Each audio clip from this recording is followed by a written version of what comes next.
Evelyn Carter pressed both hands flat against the cold wooden door of the boarding house and begged. Not softly, not with dignity. She begged the way a woman begs when she has nothing left to lose. Voice cracking knuckles, white body, shaking from 3 days without a real meal. The woman on the other side of that door said 6 words that Evelyn would hear in her sleep for the rest of her life. "We don't take your kind here."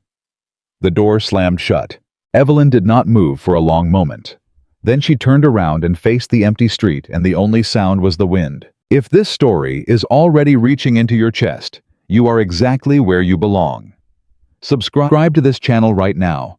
Hit that notification bell and follow Evelyn's story all the way to the end, because I promise you, this is one you will not want to walk away from halfway through. And drop a comment below telling me what city you are watching from. I want to see how far this story travels. Now let's go back to Pine Hollow, Montana, 1884. The stagecoach had left her at the edge of Pine Hollow just before noon, and by the time the sun started its slow westward lean, Evelyn Carter had already learned everything she needed to know about this town. It did not want her. She had known towns like this before. Towns where people made their judgments before you finished climbing down from the coach. Where eyes moved over you like a cold inventory, taking stock of what you were, what you cost, what kind of trouble you might bring, and decided all of it in the span of 3 seconds. Pine Hollow was no different. Maybe it was worse. Because Pine Hollow was small enough that everybody saw everything, and nobody was polite enough to pretend they hadn't. Evelyn was 25 years old. She was a full-figured woman, broad in the hips, round in the face, built in the way that some men called generous, and most women in proper towns called something they whispered rather than said aloud. She had her mother's brown eyes and her father's stubborn jaw and a worn blue dress that had been washed so many times the color had started arguing with itself about what it actually was. She carried one suitcase. Old leather cracked at the corners held shut by a belt because the latch had broken somewhere in Nebraska and she hadn't had the money to fix it. That was everything she owned in the world. She had come to Pine Hollow because of her uncle Robert Marsh, her mother's older brother, the only living family she had left after both her parents passed within a year of each other. Robert had written to her 6 months ago, told her to come west, told her he had land and a house and enough room that she would never have to worry again. He had sounded so certain in his letter, so solid, like a promise you could actually lean on. She had sold the last of her mother's china to buy the stagecoach ticket. She had arrived to find out Robert Marsh had been dead for 3 weeks. A man at the post office told her, flatly, "The way you tell someone the mail won't come until Thursday." Fever had taken him fast. His property had already been claimed by a neighbor who said Robert owed him money. The house was gone. The land was gone. Every word of that letter, every warm, solid promise dissolved like sugar in rain. Evelyn had stood outside the post office for a very long time after that. She did not cry, not then. She was too tired to cry. She went to the first boarding house and knocked. A woman named Mrs. Pratt opened the door, looked Evelyn over from boots to hairline and said, "We're full." Evelyn could see 2 empty chairs through the window behind her. She went to the second boarding house. A man this time heavy-set with flour on his apron. He opened the door 3 inches and looked at her like she was a bill he hadn't budgeted for. "We don't take strangers," he said. "Town's small. We like to know people." "I'm looking for work," Evelyn said. "I can cook, I can clean, I can sew and mend, and I'm not afraid of hard labor." "Ain't about work," the man said, and closed the door. She tried the third one. That was the door where the woman said, "We don't take your kind here," and slammed it hard enough that Evelyn felt the vibration in her chest like a second heartbeat. She turned around and stood on the empty street and told herself to think. She had $4.32. She had no family. She had no one in this territory who knew her name. She walked to the general store because it was the only building left on the main street she hadn't entered yet, and she told herself she was going in to buy something practical, bread maybe, or dried beans. But the truth was, she just needed somewhere to sit down that wasn't the middle of the street. She found a bench outside the store, set her suitcase between her feet so no one could take it, and pressed her hands together in her lap and stared at the dirt road in front of her. A group of women passed by. One of them looked at Evelyn and leaned toward the woman beside her and said something Evelyn couldn't quite hear, but she heard the laughter that followed. She kept her eyes on the road. She had learned a long time ago that making eye contact during moments like that only invited more. Two men came out of the general store, nearly stepped over her, and one of them said, "You lost, miss," in the tone of voice that means you don't belong here. "No, sir," Evelyn said. "Well," he said, looking at his friend, "she don't look like she belongs anywhere, does she?" The other man laughed. They walked on. Evelyn put her hands flat on her knees and pressed down until her knuckles whitened, and the urge to cry went back down to wherever it had come from. She was not going to cry on a public bench in a town full of strangers. She had more pride than that. She had always had more pride than people expected, which was the one thing they consistently underestimated about her. She was trying to decide whether the $4.32 was enough to buy her a ticket somewhere else, and if so, where, when she heard boots on the boardwalk beside her. Slow boots. The kind that belonged to someone who wasn't in a hurry because they had nowhere urgent to be, and they knew it. She did not look up. The boots stopped. "Ma'am." The voice was low. Not rough the way some men used rough to mean unkind. Just low. Quiet. The kind of quiet that comes from a man who doesn't waste words because he's learned that most words are wasted. Evelyn looked up. Howe was tall, not unusually so, but tall enough that she had to tilt her head back a little to see his face under the brim of a dark hat. Late 30s, she guessed. Lean and weathered in the way that Montana mountain living weather, a man not old exactly, but settled. Like a fence post that's been in the ground long enough that you stopped wondering if it would hold. He had a jaw that needed shaving, and eyes the color of creek water in the shade, and he was looking at her with an expression she could not immediately categorize, which was unusual. Most people's expressions toward her were easy to read. This one wasn't. "You need help," he said. It wasn't a question. "I'm fine," Evelyn said. He looked at the suitcase between her feet. He looked at her hands pressed hard into her knees. He looked at the road in front of her like he was reading something written in the dust, and then he looked back at her. "You've been to the boarding houses," he said. Evelyn said nothing. "Pratt's place, Hendricks, the one at the end of Callow Street." He wasn't asking. He listed them the way a man lists facts, not cruelly, just accurately. "You got turned away." "I told you I'm fine." "You ain't fine," he said. "And that ain't an insult. It's just true." Evelyn felt something tighten in her throat. She hated that he could see it. She hated that she was sitting on a bench with a broken suitcase and $4 in her pocket, and no argument to make against what he was saying, because he was right. "I don't take charity," she said. "Good," he said. "I ain't offering any."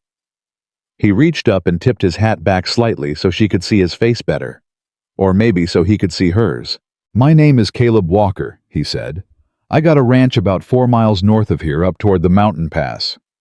I got 2 kids, 8 and 6. I got a house that needs more work than one person can do, and animals that need tending, and meals that haven't been what they should be for about 2 years running." He paused. "I'm looking for someone who can work. Room and board in exchange."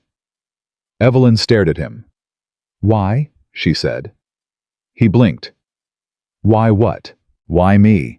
You don't know me. You don't know anything about me.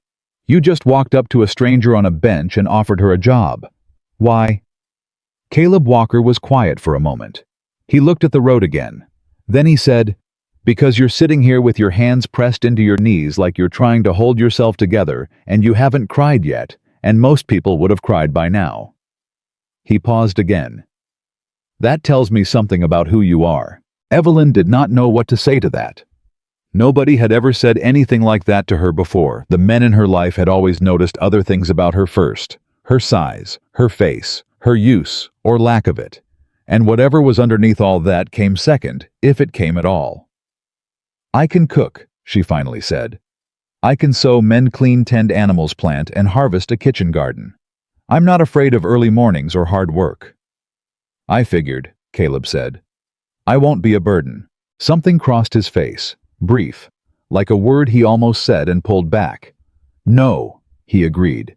"You won't." Evelyn picked up her suitcase. "I'll come see the ranch," she said. "I'm not promising anything beyond that." Neither am I, he said. The wagon ride out to the Walker Ranch was mostly silent, which suited Evelyn fine. She was still taking inventory of the situation, cataloging what she knew and what she didn't, and what she'd walked into, and whether it was anything close to what it appeared to be. She had learned not to trust appearances. Appearances were the thing that had gotten her family into trouble more than once. Her father had trusted the appearance of a business partner and lost everything. Her mother had trusted the appearance of a doctor who said she was fine, and then she wasn't. Evelyn had learned to look for the thing underneath the thing. She looked at Caleb Walker from the corner of her eye. He drove the wagon with the same economy of movement he did everything else. Reins loose in his hands, back straight, eyes on the road. He didn't make small talk, which she was grateful for, because she'd already had enough of people's mouths today, and none of it had done her any good. "How long ago did you lose your wife?" she asked. She hadn't planned to ask it. It came out because she'd been thinking it, and sometimes when she was tired her internal editor stopped working properly. Caleb's hands tightened fractionally on the reins. Then they relaxed. 2 years, he said. Fever. Same season as your... He stopped. Evelyn turned to look at him directly. Same season as my what? He said nothing for a moment. His jaw worked slightly like a man deciding whether to pick something up or leave it where it lay. Same season as a lot of things, he finally said. Bad fever season 2 years ago. Took people all up and down the valley. Evelyn watched him for another moment. Then she turned back to the road. There was something in that pause, something in the shape of the sentence. He hadn't finished that. She filed away in the back of her mind without quite knowing why. They came over a rise, and she saw the ranch below. It was not what she'd expected. She hadn't expected grandeur. She was practical enough for that, but she also hadn't expected the particular quality of a place that has been well built and then quietly neglected. Not out of laziness, out of grief. She recognized the difference. The house was solid, good timber, decent roof, proper foundation. But the garden was overgrown to the point of uselessness. The fence along the east side had 2 posts leaning at angles that would bring the whole line down if they weren't reset before winter. The porch had a board missing in the middle that somebody had put a wooden crate over as a stopgap and then apparently forgotten about. Somebody loved this place once, she thought. And then they stopped. It needs work, Caleb said, as if reading her assessment from her face. Yes, she said. It does. He glanced at her. Does that change your mind? No, she said. I told you I'm not afraid of hard work. He nodded. Something in him seemed to settle some small knot of tension, releasing, though his expression didn't change. They came down the drive and the front door of the house opened before they'd even fully stopped, and 2 children spilled out onto the porch in that urgent, barely controlled way of children who have been watching from a window for longer than they were supposed to. The boy was 8, just as Caleb had said. He had his father's jaw and a self-consciousness about him that was too old for his age. The particular self-consciousness of a child who has decided he needs to be more than he is. He stopped at the edge of the porch and stood straight and looked at Evelyn with a measured, careful expression. The girl was 6, small and solemn, with dark hair, and her father's creek-water eyes, and something clutched in her right hand. A ribbon, faded yellow, the kind that might have once been in somebody's hair. Evelyn climbed down from the wagon before Caleb had fully stopped it. Hello, she said to the children. My name is Evelyn. The boy said, I'm Thomas Walker. Very formally, very deliberately, like he'd practiced it. Thomas, she said. That's a strong name. He didn't quite manage not to look pleased about that. The little girl said nothing. She looked at Evelyn with those grave, serious eyes and clutched her ribbon tighter. And you must be Lily. Evelyn said, not reaching toward her, not pushing. She'd learned long ago that small, frightened things, children, animals, wounded people of all kinds, did better when you didn't reach for them before they were ready. Lily looked at her for a long moment. Then she nodded once, very small. Good, Evelyn said. I'm glad to know both of you. She turned and picked up her suitcase from the back of the wagon. Caleb was already there, reaching for it, and their hands nearly touched on the handle. She pulled it back before they did. I've got it, she said. He let her have it. She walked toward this house and Caleb fell in beside her, and Thomas followed 3 steps behind, trying to look like he wasn't following, and Lily brought up the rear with her ribbon clutched to her chest like a talisman. Evelyn noticed as she stepped up to the porch that someone had been tending the small herb patch beside the front step. Recently, the soil was freshly turned, and someone had staked up a small rosemary plant that had been leaning over. She looked at Lily. Lily was looking at the herb patch too. Her mother's, Evelyn thought. She's been keeping it alive. She didn't say anything about it. Some things you noticed and held carefully the way you hold something fragile, not squeezing just present. Inside the house was clean, in the way that a man cleans a house, which is to say, it was functional and tidy, and completely without warmth. Everything in its place. Nothing comfortable. No cushions on the chairs. No curtains. The fireplace had been swept recently, but there was nothing on the mantel, no pictures, no small objects, no evidence that the people who lived here had ever put anything of themselves into the space. The walls were bare. Not because there was nothing to put on them, because something had been removed.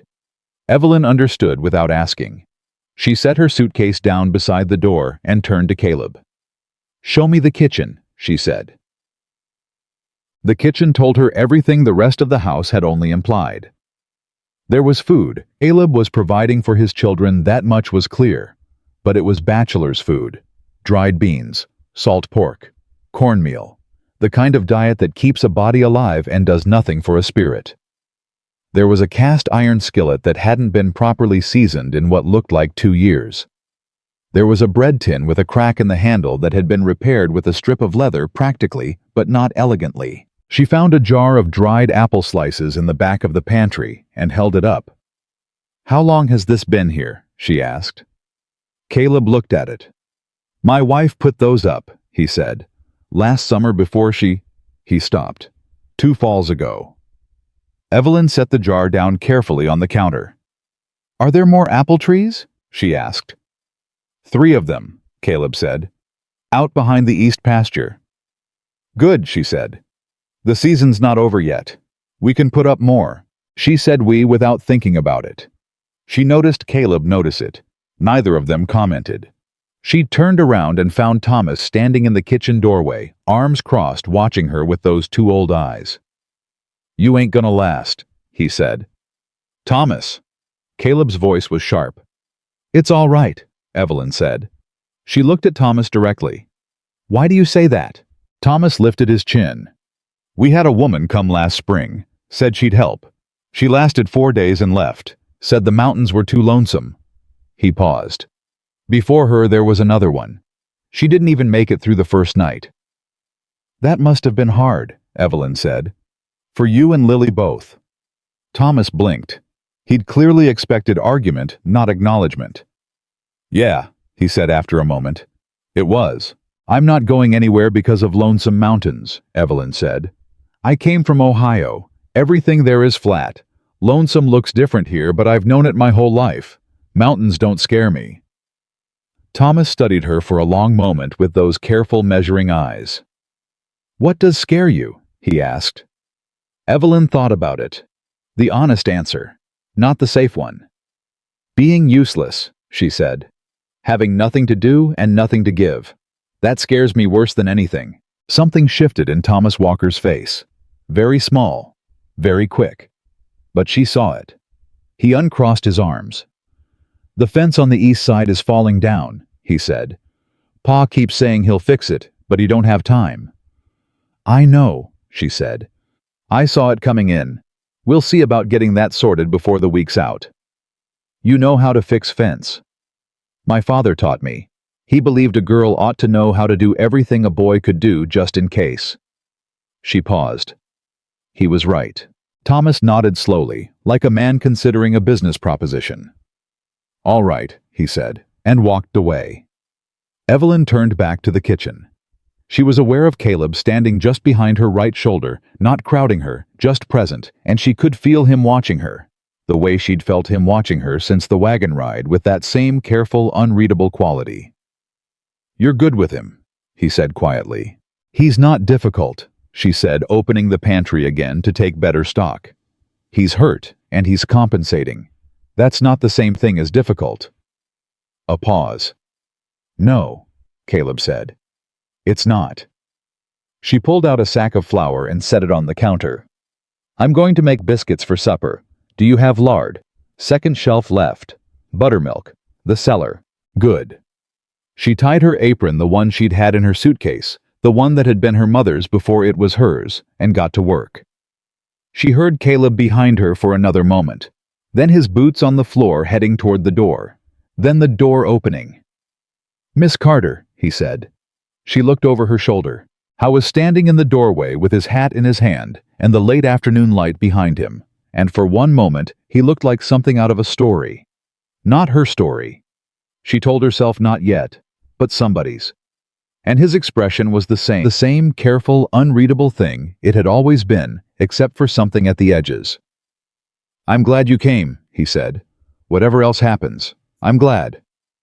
He put his hat back on and went out before she could respond. Evelyn turned back to the flour and the lard and the cast-iron skillet and told herself that the warmth moving through her chest was just the heat from the stove she hadn't lit yet. The first week at the Walker Ranch taught Evelyn things she hadn't expected to learn. She had expected hard work. She got it, and it was satisfying in the way that hard, tangible work always is. The kind where you fall into bed at night, genuinely tired, not anxiously tired, and you can point to what you did and see it. She reset 2 fence posts with Thomas's help on the second day. She reorganized the kitchen on the third. She found 3 more jars of her predecessor's put-up preserves that were still good and put them in better order so they wouldn't get overlooked again. She had expected the children to be difficult. They weren't exactly.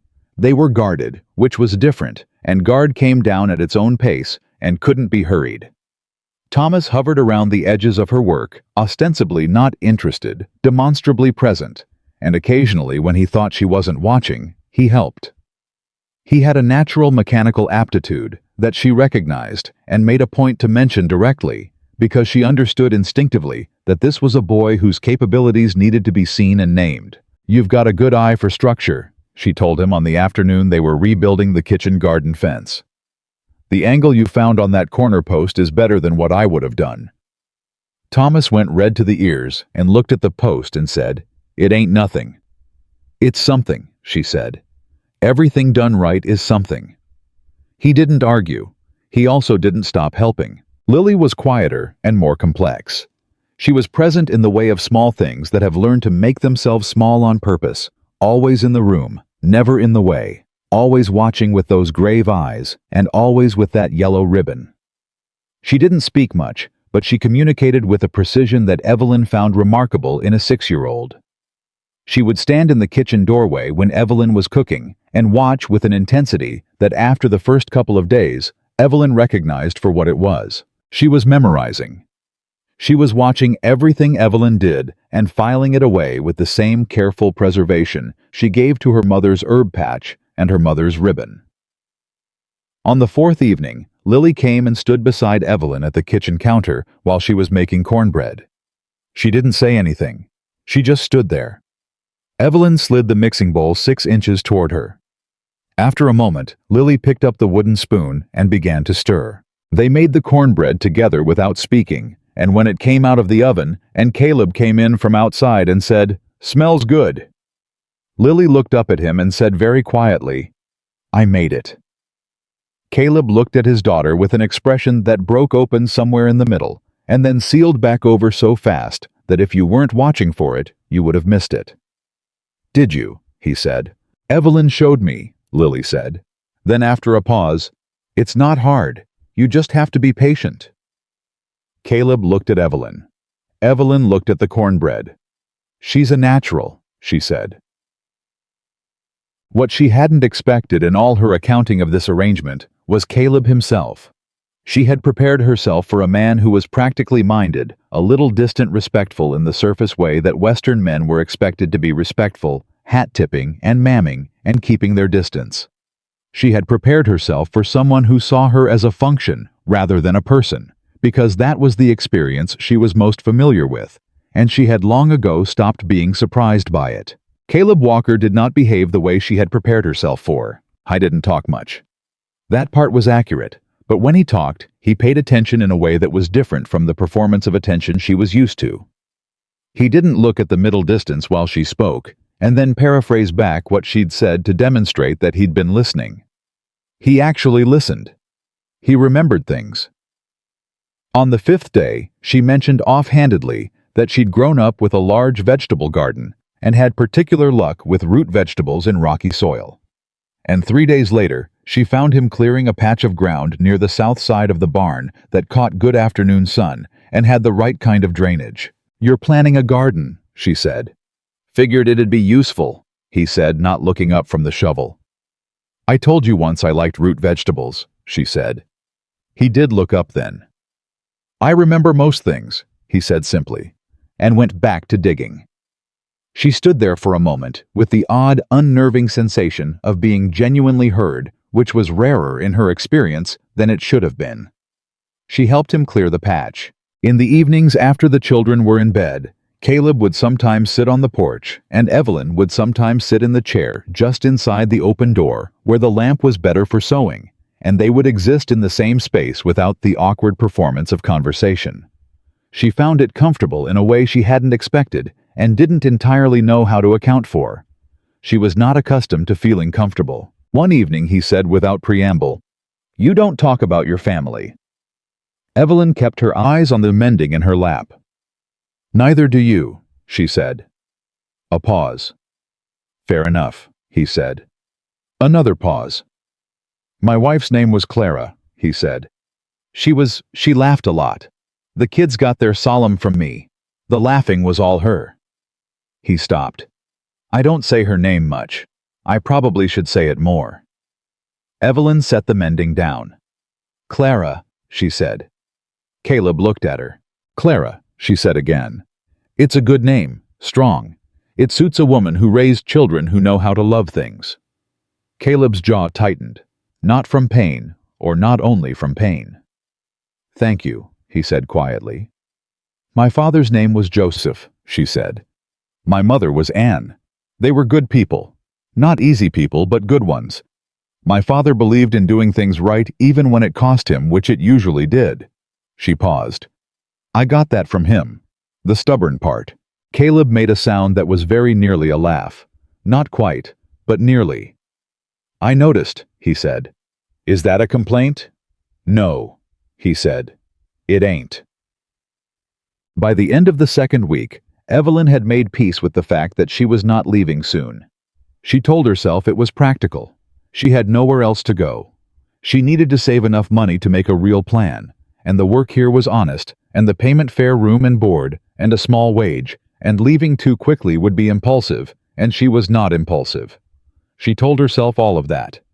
She was aware in the back of her mind that it wasn't entirely the truth. The truth was something she kept running into in small ways, like a stone in the path that you keep stepping around and keep forgetting, and then step around again.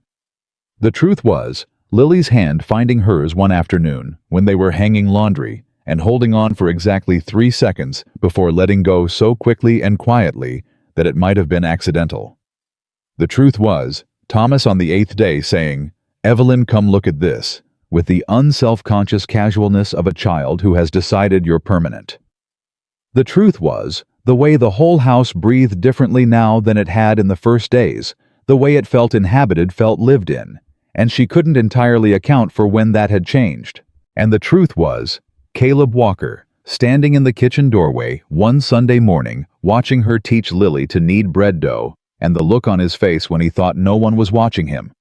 The look that was not practical, not measured, not careful. She didn't name that look to herself, but she saw it.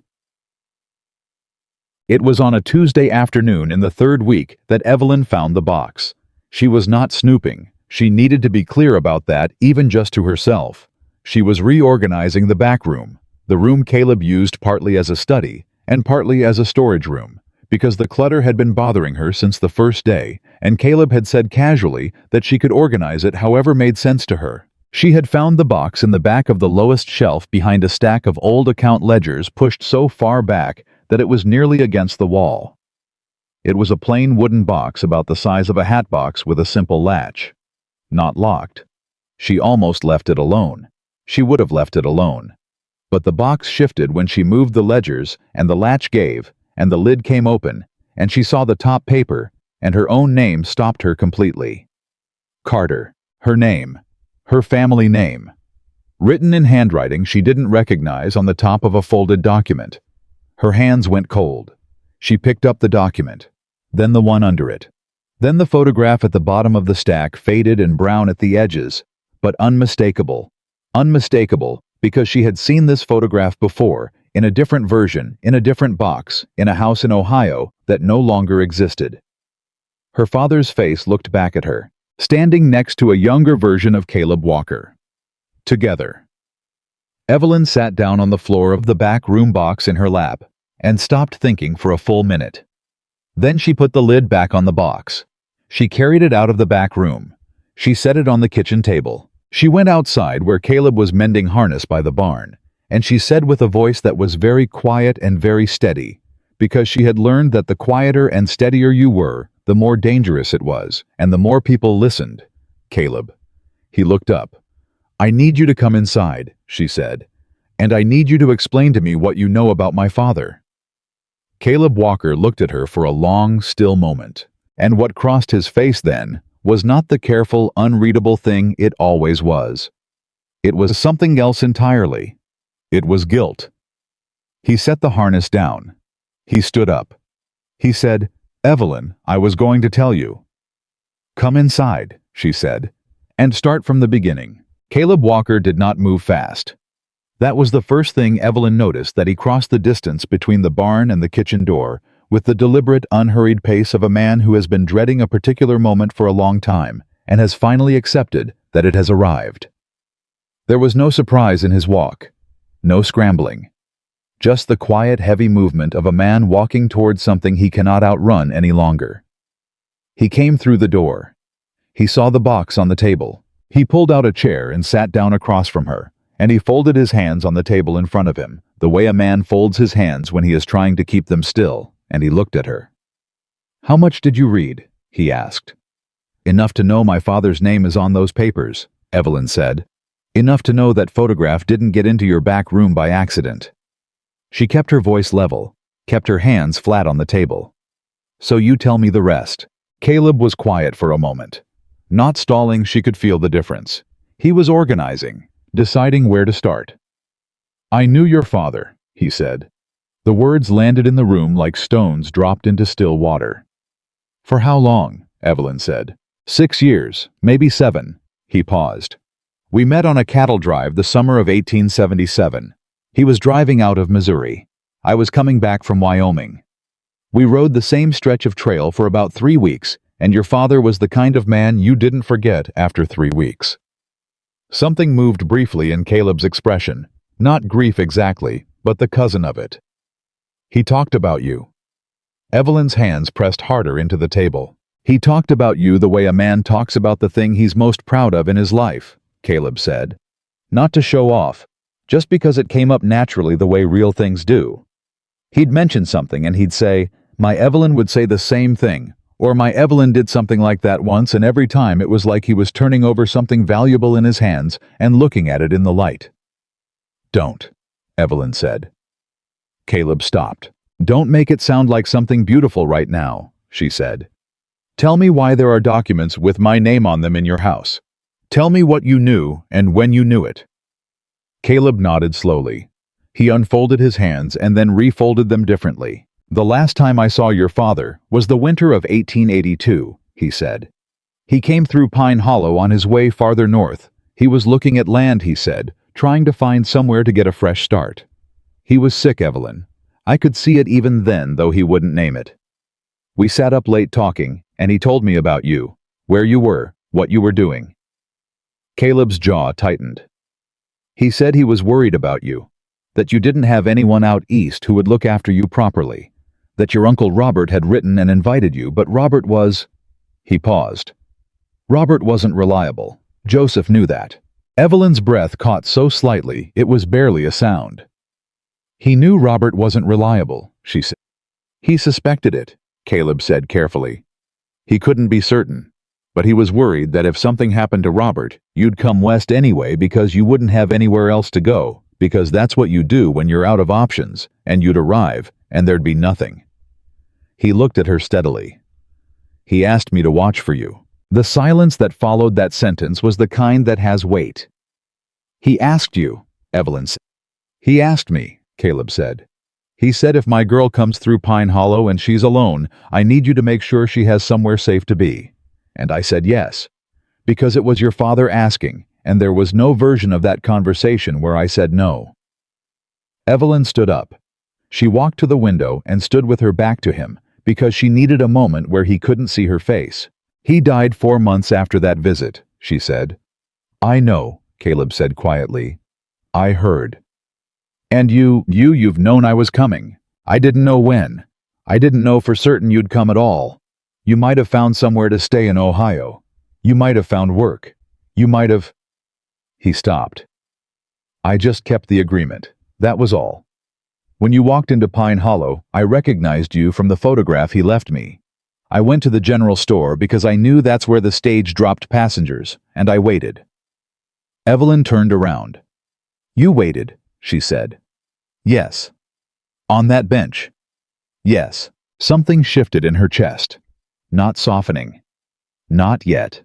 The hurt was still too fresh, and the shock too immediate, but shifting. She looked at the man across the table from her, and tried to reconcile the version of him she'd constructed over 3 weeks with this new information, and it was like trying to look at a familiar object from a completely different angle. Same object, different understanding of its shape. You let me think I'd earned my place here, she said. Caleb met her eyes. You did earn your place here. You would have taken me in regardless. Yes, he said. But that's not the same as what happened. What happened is that you came here and you reset fence posts and reorganized the pantry and taught my daughter that she could make something with her own hands, and your son.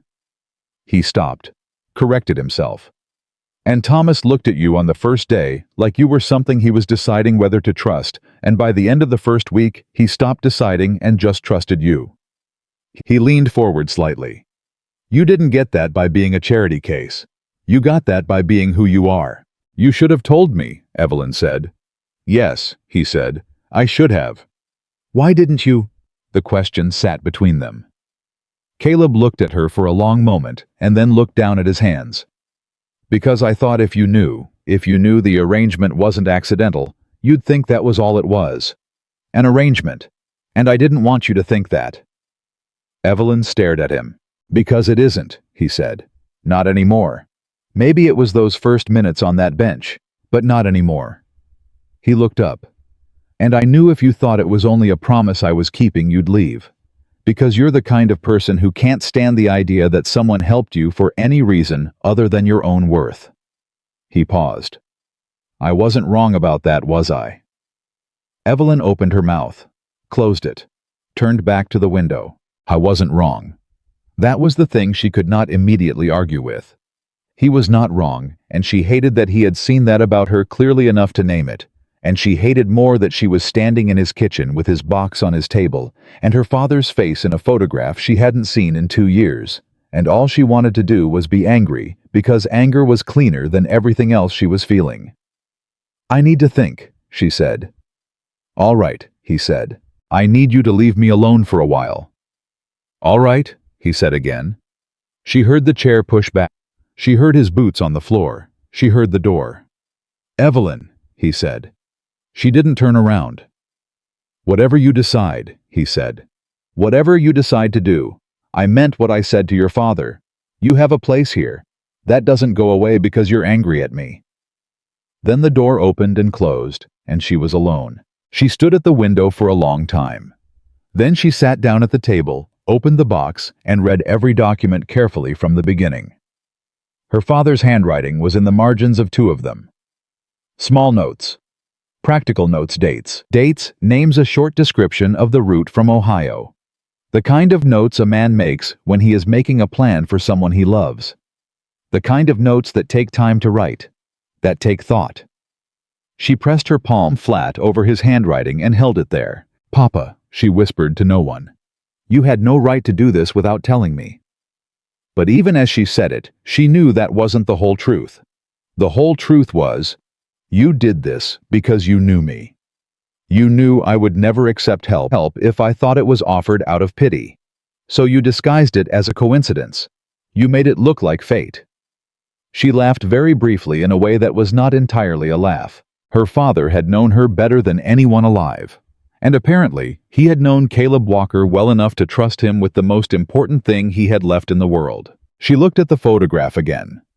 Her father standing next to a younger Caleb, younger, but recognizable, same jaw, same posture, same quality of stillness, and both of them squinting slightly in what must have been bright sun, and her father's hand was on the other man's shoulder, in the unceremonious, genuine way that men touch each other when they mean it. He liked you, she thought, looking at Caleb's image. My father, who did not like people, easily liked you. She closed the box. She went to start supper. She was still angry. She was still working through the shape of what she'd learned, and how it changed things, and whether it changed things the way she was afraid it did. But she was Joseph Carter's daughter, and Joseph Carter had raised her to understand that feelings and actions were not the same thing, and that supper did not make itself while you sat with your feelings. Lily appeared in the kitchen doorway 20 minutes later, ribbon in hand, and looked at Evelyn's face with those serious reading eyes. Are you sad? She asked. A little, Evelyn said. Honestly. Lily came and stood beside her at the counter. My papa gets sad sometimes, she said. He thinks we don't see it, but we do. That sounds like him, Evelyn said. Lily was quiet for a moment, watching the pot. He's nicer when you're here, she said. Not that he was mean before, just quieter, the bad kind of quiet. Evelyn looked down at the girl. Lily, she said carefully, did your papa ever talk to you about a man named Joseph Carter? Lily thought about it. No, she said. But one time I heard him say a name at night. I thought he was praying, but we don't pray much. He said, Joseph, I'll look after her. I asked him who he was talking to, and he said nobody. The spoon in Evelyn's hand stilled. When was that? She asked. Before you came. Lily said simply, as if this were an obvious and unremarkable fact. Then she looked up. Are you going to leave? I don't know yet, Evelyn said honestly. Lily nodded very slowly, the way children nod when they're accepting something they don't like. Thomas said you'd leave, she said. He says everybody leaves. Thomas is 8 years old and he's been hurt, Evelyn said. He gets to be wrong sometimes. The ghost of something that was nearly a smile crossed Lily's face. He'd hate that you said that, she said.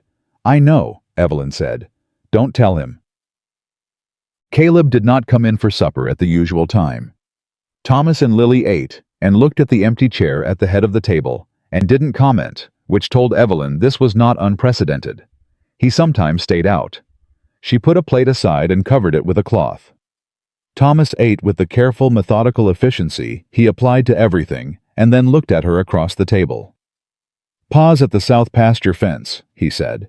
He goes there when something's bothering him. I know where he is, Evelyn said. Are you going to talk to him? Eventually. Thomas pushed a piece of cornbread around his plate.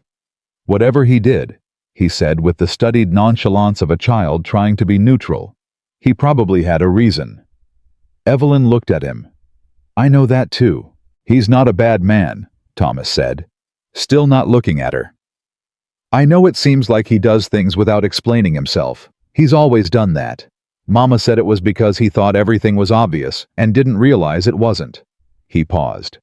She said it used to drive her crazy, but she also said it was because he wasn't used to people needing the words, not just the thing being done. Evelyn set her fork down. Your mother sounds like a very wise woman, she said. She was, Thomas said. A pause. She would have liked you, he said, very quietly, almost to himself. I think she would have liked you. Evelyn looked at the boy, this solemn, careful, ancient 8-year-old boy, who was trying so hard to carry things that were too big for his arms, and she felt something open up in her chest, something she hadn't let open in a long time, because opening things was how they got broken. Thank you, Thomas, she said. That's the kindest thing anyone has said to me in a long time. Thomas went red again. He picked up his cornbread and took a large bite to avoid having to respond, and Evelyn let him have the deflection because he'd earned it. After the children were in bed, she took Caleb's plate and went to the south pasture. Howe was sitting on the top fence rail in the dark, which she assumed was a particular habit of his, sitting in high-exposed places and looking at things. She could understand that. She had her own versions of it. She handed him the plate. He took it without comment and began to eat. She leaned against the fence post and looked at the sky. It was a very good sky out here, she had decided early on. More sky than she'd ever seen in Ohio, where trees interrupted it constantly. Out here, the sky went all the way down to the edges of things. Thomas told me about his mother, she said. About the way she described you. What did she say? Caleb asked. There was something careful in his voice. That you do things without explaining yourself because you think the doing is obvious.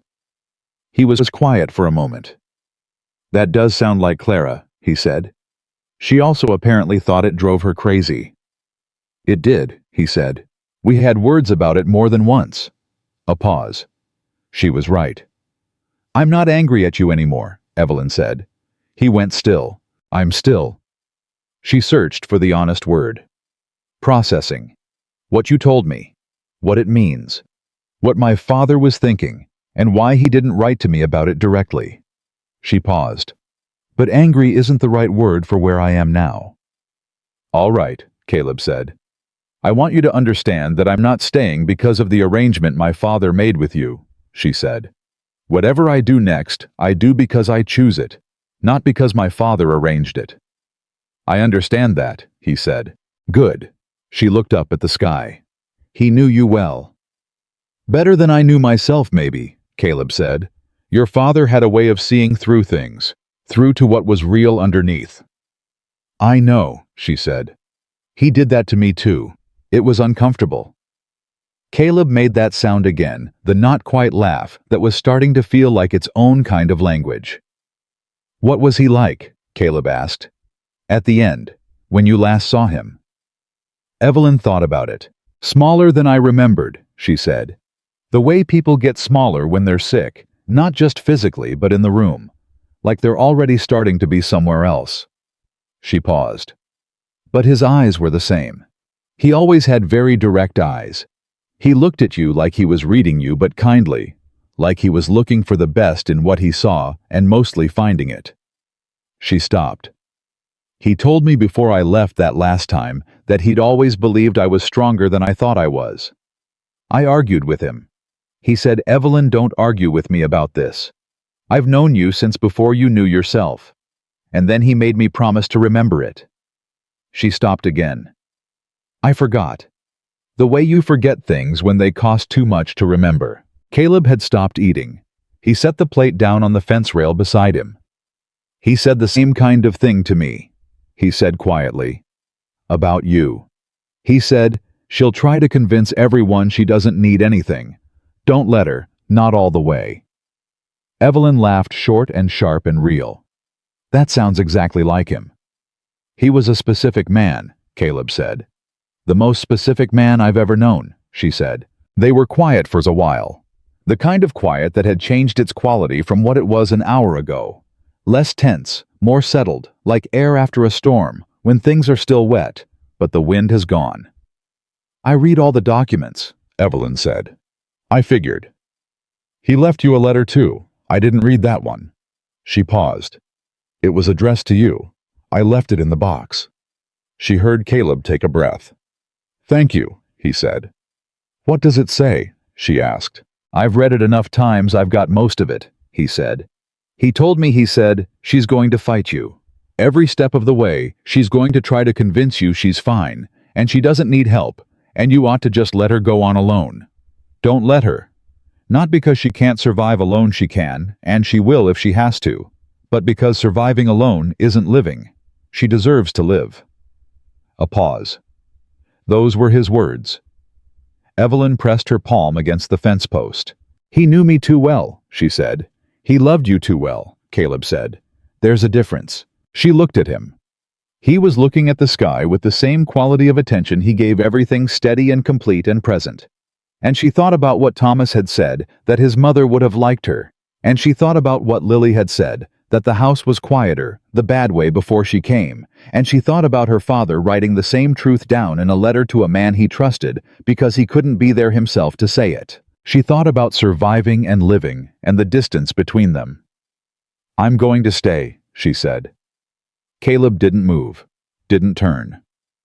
I know that's not a dramatic declaration," she said. "I know it's practical. There's nowhere else to go, and I have a job here, and the children need—" "Evelyn," he said. She stopped. "You don't have to explain it," he said. "Just stay." She let out a breath she'd been holding, it seemed, since that morning. "All right," she said. "I will." The weeks that followed had a different quality to them. Not easier exactly, the work was the same, the mornings were still dark and cold.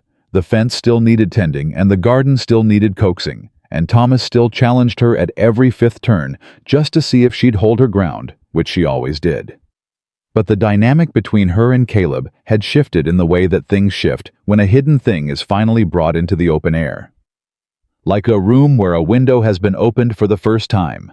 The same room, but breathing differently. He told her more about her father. Not all at once, not in any organized way, but in pieces, the way he did most things. A story here, an observation there, a memory that surfaced while they were doing something else entirely, and he offered it without ceremony. He told her about the cattle drive, about a card game her father had won and then given the entire pot to a young drover who'd lost his wages and was too ashamed to go home. About the way Joseph Carter could start a fire faster than anyone Caleb had ever seen, and always claimed it was a skill any fool could learn, though somehow none of the other fools could manage it. She stored each piece, held them carefully. They were the last new things she would ever learn about her father, and she was aware of their preciousness in a way that she would not have been if she hadn't spent so long thinking she had nothing left of him. She told Caleb things in return. About Ohio. About her mother's garden, which had been the most beautiful thing in a 3-mile radius every summer without exception. About the way her father read aloud in the evenings, novels, newspapers, whatever he had, because he said reading alone was a conversation with only one side. About the sister she'd almost had, who came too early and didn't stay, and how her mother had never entirely come back from that, and how Evelyn had spent most of her life trying to be enough for both of them. "That's too much for one person," Caleb said when she told him that last part. "I know that now," she said. "Did you know it then?" "No," she said. "I thought it was just what daughters did." He shook his head slowly. "You've been carrying other people's weight your whole life," he said. "No wonder you can't stand the idea of anyone carrying yours." She opened her mouth to argue and then realized she couldn't. "That's very inconveniently perceptive of you," she said. "I'm told I do that sometimes," he said. It was on a Thursday afternoon, near the end of the 4th week, that everything cracked open in a direction she hadn't anticipated. Evelyn was at the garden turning soil when she heard the wagon coming up the drive too fast for a loaded wagon on a dirt road. She stood and turned and saw Thomas driving it, which was wrong on 2 counts. Thomas shouldn't be driving the wagon alone, and Thomas's face had gone the particular pale gray color of a boy trying not to show fear. She was moving toward him before the wagon stopped. "What happened?" she said. "Pia's hurt," Thomas said. He got the words out flat and controlled, which was its own kind of heartbreak watching an 8-year-old manage his panic that carefully.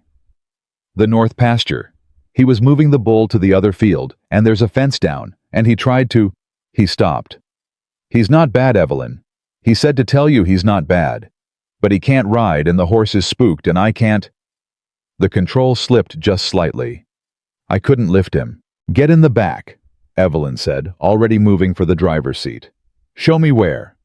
"You can drive the gate, Thomas. Get in the back." He got in the back. She drove fast, but not reckless. The way her father had taught her, fast enough to matter. Not so fast you make it worse. And Thomas called directions from behind her, and within 15 minutes she found Caleb sitting against the north pasture fence post with his left arm held against his chest, and his jaw set in the particular way that a man sets his jaw when he is managing significant pain and not planning to discuss it. He looked up at her when she came down from the wagon, and his first words were, "I'm fine." "You are not fine," she said. She knelt beside him. "Let me see it." "It's just—" "Caleb Walker, I swear to everything holy that if you say it's just to me right now, I will leave you in this pasture and tell Thomas you said you were fine." His jaw worked. Then he let her look at his arm. It wasn't broken, she was reasonably sure of that, though she was no doctor, but the shoulder had either been wrenched badly or partially displaced. And either way, it needed cold water and rest, and not moving, none of which he was likely to agree to voluntarily. "The bull," he said. "Where is he?" "He went through the east fence. He's in the hill drift toward water." "Thomas," she said without turning. "Go find Hector." Hector was the neighboring rancher, half a mile down the south road. Thomas, who had been standing 6 feet back, radiating barely contained distress, looked startled. "Go," she said. "Tell him the bull went through the east fence. He'll know what to do. He's done it before." Thomas looked at his father. Caleb nodded once tight. Thomas ran. Evelyn turned back to Caleb. "Can you stand?" she asked. "Yes," he said. "Don't be stubborn about this." "I can stand," he said, not stubbornly but firmly, which was different, and she recognized the difference. She helped him anyway. Not by taking his weight, she offered her arm and let him use it as a brace rather than a crutch, and he accepted it in that same practical, non-dramatic way. They got to the wagon. Getting him up was harder. She did it without commentary, just put her shoulder where it needed to be and moved, and he moved with her, and at the top of it he said, "Evelyn," in a voice that was mostly pain and partly something else. "Don't say thank you yet," she said. "You're still going to be impossible about resting." "I wasn't going to say thank you," he said. She looked at him. "I was going to say—" He stopped, tried again. "You're exactly what he said you were." She stared at him. "Your father," he said. He said she'll seem like she's made of china, and then something will happen, and you'll find out she's made of iron." He said it like he was warning me, but I think he was proud of it. Something happened in Evelyn's chest, not the gentle warmth of before. Something more urgent, something that she recognized and immediately tried to file back down. She turned away and went around to the driver's side. "Hold your arm against your chest," she said. "I'll drive slow." She drove slow. They were halfway back to the house before Caleb said, "I'm sorry." "For getting hurt," she said. "For not telling you sooner," he said. "About your father. I kept meaning to, and I kept finding reasons it wasn't the right time. And then the time had gone on too long, and it was harder." He paused. "That was cowardice." "It was human," she said. "It was cowardice," he said again simply. Not self-flagellating, just naming it accurately. She thought about her father, about the way Joseph Carter had always insisted on naming things accurately, even the ugly things, because he said that was the only way you got to deal with them honestly. "All right," she said. "It was." "I won't do it again," he said. She looked at the road. "Do what?" "Keep things from you," he said. "Decide what you should know or when. You're not—" He paused. "You're not someone who needs to be managed. I should have understood that sooner. I thought I was protecting you, and I was doing what people have always done to you, deciding what you could handle." Evelyn did not speak for several seconds. "Nobody has ever said that to me before," she said. "Said what?" "That they were doing what people always do to me.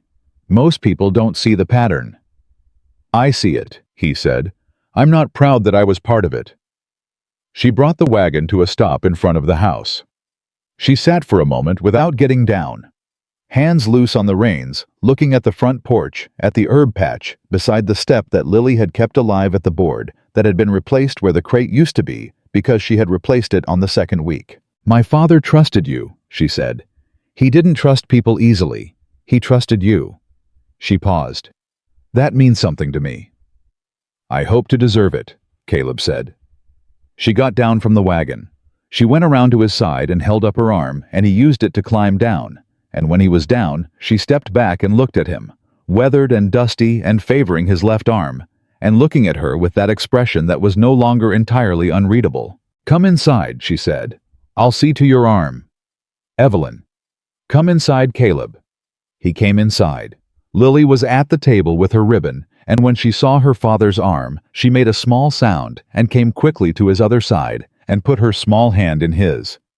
He looked down at her, and his whole face changed. "I'm fine, Bug," he said softer than Evelyn had heard him speak before. "I promise." Lily looked at Evelyn. Evelyn said, "He will be." Lily looked back at her father, then nodded satisfied, in the way of a child who has decided to trust a specific adult's word on a specific thing.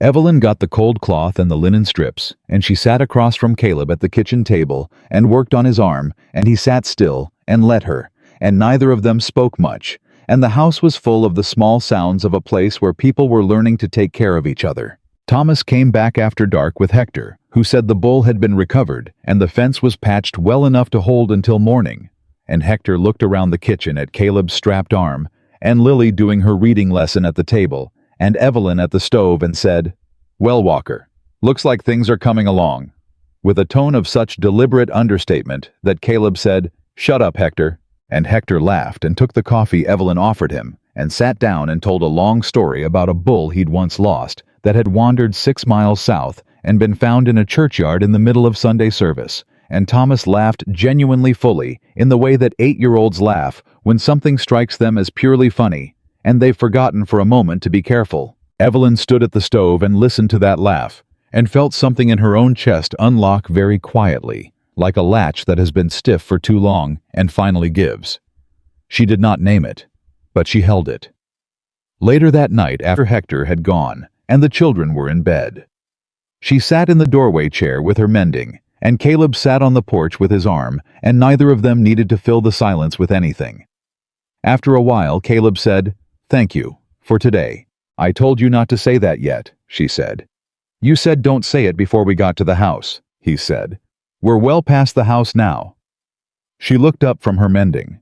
He was looking at her with the full direct attention he gave things when he wasn't managing it, and it was a lot, that look. It was the kind of look that required deciding what to do with it. She decided to accept it. "You're welcome," she said. He nodded once. She went back to her mending.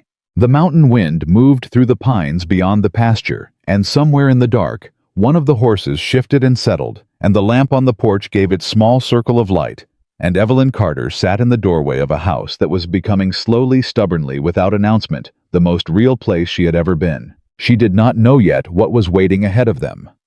She did not know about the letter that would arrive in 6 weeks from a family in the East, offering her everything she had once thought she wanted. She did not know about the night the truth would finish coming undone. The last piece of what Caleb had been holding back. The part deeper and more tender than a promise between two men on a cattle trail. She didn't know any of that yet. She only knew that Thomas Walker had laughed tonight fully and without armor, and that Lily had trusted her word about her father's safety, and that Caleb Walker had said, "You're not someone who needs to be managed," and meant it. She only knew that somewhere in Montana, in 1884, on a ranch that still had a loose board on the east pasture fence and an apple harvest to get through, and 2 children who were slowly, cautiously opening themselves back up to the world. Somewhere in all of that, Evelyn Carter was choosing moment by moment to stay. And that was enough. For now, that was more than enough. The letter arrived on a Wednesday. Evelyn didn't know it was coming. There was no reason she should have. She hadn't given anyone in the East her address, hadn't written to anyone since the first weeks after her arrival, when she'd sent a brief note to the widow of her father's old business partner, informing her that she'd arrived safely in Montana and had found a position. She hadn't expected a reply. She hadn't expected anything. But the letter came, and it came through the Pine Hollow post office, and it came addressed in a hand she didn't recognize. And when she opened it at the kitchen table on a Wednesday morning, while Caleb was out in the north pasture and the children were at their lessons, she read it twice before she fully understood what it was offering her. The Whitmore family of Cincinnati, Ohio. She knew the name. Everyone in certain Ohio circles knew the name. Whitmore Textile. Whitmore Banking. The kind of family whose name appeared on the sides of buildings and the fronts of newspapers and the lips of people who wanted other people to understand how important they were. Margaret Whitmore. The matriarch had apparently heard of Evelyn through a chain of connections. Evelyn could only vaguely trace a cousin's neighbor's acquaintance, the kind of thin social thread that somehow still carried weight across 600 miles. Margaret Whitmore was elderly and poor health and in need of a companion. Not a servant. A companion. Someone educated and capable, who would live in the Whitmore house, manage correspondence, read aloud, accompany Mrs. Whitmore to the doctor and to social calls, keep her company in the long Ohio winters. The salary named in the letter was more than Evelyn had earned in any full year of her life. The accommodations as described were better than anything she had ever lived in. The position was permanent, should it prove a good fit for both parties. Evelyn set the letter on the table and looked at it for a long time. She thought about the question with the same methodical practicality she applied to everything, because that was what you did when your emotions were too large for the room you organized. You took stock. You listed the facts and looked at them plainly. The facts were, she was 25 years old, with no family, no property, and no permanent standing in Pine Hollow. She was living in a man's house, under an arrangement that had begun as a promise made between two men without her knowledge or consent. The children were not hers. The ranch was not hers. Caleb Walker had never, not once, not with words, not with anything she could point to directly, told her what she was to him beyond an employee. A very considered, very carefully tended employee. Yes. A woman he told things to, yes. A woman he watched when he thought she wasn't looking, yes. But none of that was a claim. None of that was permanent. The Whitmore position was permanent. She folded the letter and put it in her apron pocket and went out to pull weeds from the kitchen garden. And she was still pulling weeds an hour later when she heard boots behind her and knew without turning that it was Caleb. "Letter came," she said. "I saw it on the table," he said. She kept pulling weeds. "You didn't read it." "It's your letter," he said, as if this were too obvious to require explanation. She sat back on her heels and looked up at him. He was standing 2 feet behind her, with his hat in his hands, which was something he did sometimes when he was uncertain and didn't want to show it. The hat became something to do with his hands, so the uncertainty had somewhere to go. "It's from a family in Cincinnati," she said. "The Whitmores. They want a companion for their mother. The pay is," she named the figure. Caleb's expression didn't change, not on the surface, but his hands tightened once on the brim of his hat and then deliberately relaxed. "That's good money," he said. "Yes," she said. "It is." A pause. "It's what you came west looking for," he said. "Security." "I came west because I had nowhere else to go," she said. "That's different from what I was looking for." "Is it?" he asked, and the question was genuine, not argumentative. She looked at the kitchen garden. The rosemary was coming in strong. The carrots had finally found their depth. She had planted most of this herself in soil that had been entirely neglected when she arrived, and it was alive now in a way it hadn't been in years. "I don't know," she said honestly. "I need to think about it." "All right," he said. "I'm not asking your permission," she said. "I know that," he said. "I didn't say anything about permission." She stood and brushed the dirt from her hands and looked at him directly. "Then what are you saying?" Caleb looked at her for a long moment with those creekwater eyes and the hat held still between his hands. "Nothing yet," he said. "I'm waiting to hear what you decide." She went back inside. She did not tell the children about the letter. That was the first decision she made, and she made it instinctively, and then stood with it long enough to be sure of it. There was no reason to tell them until she had decided something, and she had not decided anything. She would not let them carry uncertainty that wasn't necessary. Thomas already carried too much. Lily held on to things too long. Things too long. They didn't need this, not yet.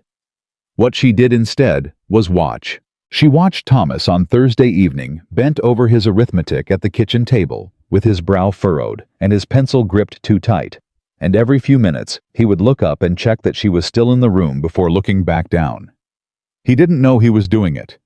He wouldn't have admitted it if she told him. But he did it the way very young animals circle back to make sure the thing they've decided is safe is still there. She watched Lily on Friday morning, sitting in the herb patch beside the front step, talking quietly to the rosemary plant in the way she sometimes did when she thought no one was listening. Evelyn stopped at the window and listened, and what she heard was Lily saying, "She fixed your stake again, the one that was falling over. She does it every week so you don't fall." A pause. "Mama used to do that too." Evelyn pressed her palm flat against the wall and stood very still. She watched Caleb on Friday evening, sitting across the table from Thomas, and helping him work through a long division problem. And what struck her was not the patience she had expected patience from him. It was consistent, but the small thing that happened when Thomas finally got the right answer. Caleb didn't cheer. He didn't make a performance of it. He just looked at his son and said, "There it is. You had it in you the whole time." And the way he said it, quiet, certain, like a man reporting a fact he had never doubted, made Thomas sit up straighter in a way that no amount of praise would have managed. She knew watching that what kind of man Caleb Walker was. She had known for a while. No, it was different from deciding what to do about it. On Saturday she went to town for supplies. Alone, which was unusual. Caleb had offered to come, and she had said she preferred to go herself, and he had handed her the list and the money without argument, which was one of the things about him that still surprised her slightly, even after weeks. He didn't argue about her independence. He accommodated it the way you accommodate something you consider simply and obviously true. She delivered the supply list to the general store and was told it would take an hour to fill, so she walked because she thought better when she was moving. She had not gone far before she heard her name. "Miss Carter." She turned. A woman she recognized slightly. One of the women from the first day. One of the group that had passed her on the bench and laughed was standing outside the millinery with a basket in her arm, watching her. "Mrs. Aldridge," Evelyn said, because she had learned everyone's names now. Mrs. Aldridge was the kind of woman who had been pretty once in a way, that had curdled slightly with age, and the particular meanness of small-town social hierarchy. She looked at Evelyn with an expression that was trying to be pleasant and not entirely succeeding. "I hear you're still out at the Walker Ranch," she said. "Yes," Evelyn said. "We thought—" Mrs. Aldridge paused. "Well, the last two women he brought out there didn't last long. We thought you'd be gone by now." "I'm not gone," Evelyn said simply. Mrs. Aldridge adjusted her basket. "He's a peculiar man, Caleb Walker. Keeps to himself. Doesn't attend church regular. People in town don't know quite what to make of him." "I do," Evelyn said. Mrs. Aldridge blinked. "I know exactly what to make of him," Evelyn said pleasantly, but with the kind of firmness that closes a door without slamming it. "He's a good man raising two good children on a well-run ranch. That's all anyone needs to know." Mrs. Aldridge looked at her for a moment, with something shifting in her expression. Something that wasn't quite respect, but was in its neighborhood. "You've changed since you arrived," she said, not unkindly. "You seem settled." "I am," Evelyn said. "Good day, Mrs. Aldridge." She walked on. She didn't decide anything in the walk, but she noticed as she gathered the supplies and drove back toward the mountain pass that the word Mrs. Aldridge had used stayed with her.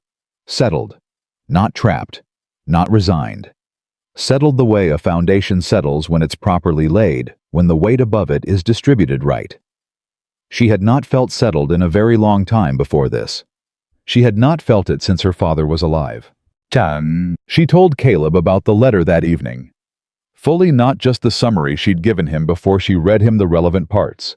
The salary, the accommodations, the terms, and she watched his face while she did it, and his face told her nothing because he was managing it, which was itself information. When she finished, he said, "When do they need an answer?" 3 weeks, she said. He nodded. "Caleb," she said.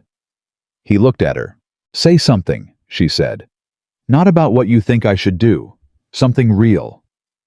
His jaw worked. He looked at the middle distance for a moment, that processing stillness that she now recognized as the space between what he felt and what he'd decided to say. "I think," he said slowly, "that you came here with nothing, And you built something here, and walking away from something you built is harder than walking away from something that was given to you. I think you know that." He paused. "I think the Whitmore family is offering you safety, and you've needed to be safe for a long time, and there's nothing wrong with wanting that." Another pause. "And I think—" He stopped. "Say the last part," she said. "I think this ranch would be a different place without you," he said. "And I'm not sure I'd know how to—" He stopped again. Chose different words. "I'm not sure the kids would—" He stopped again. Let out a breath. "I don't want you to go. That's the real part.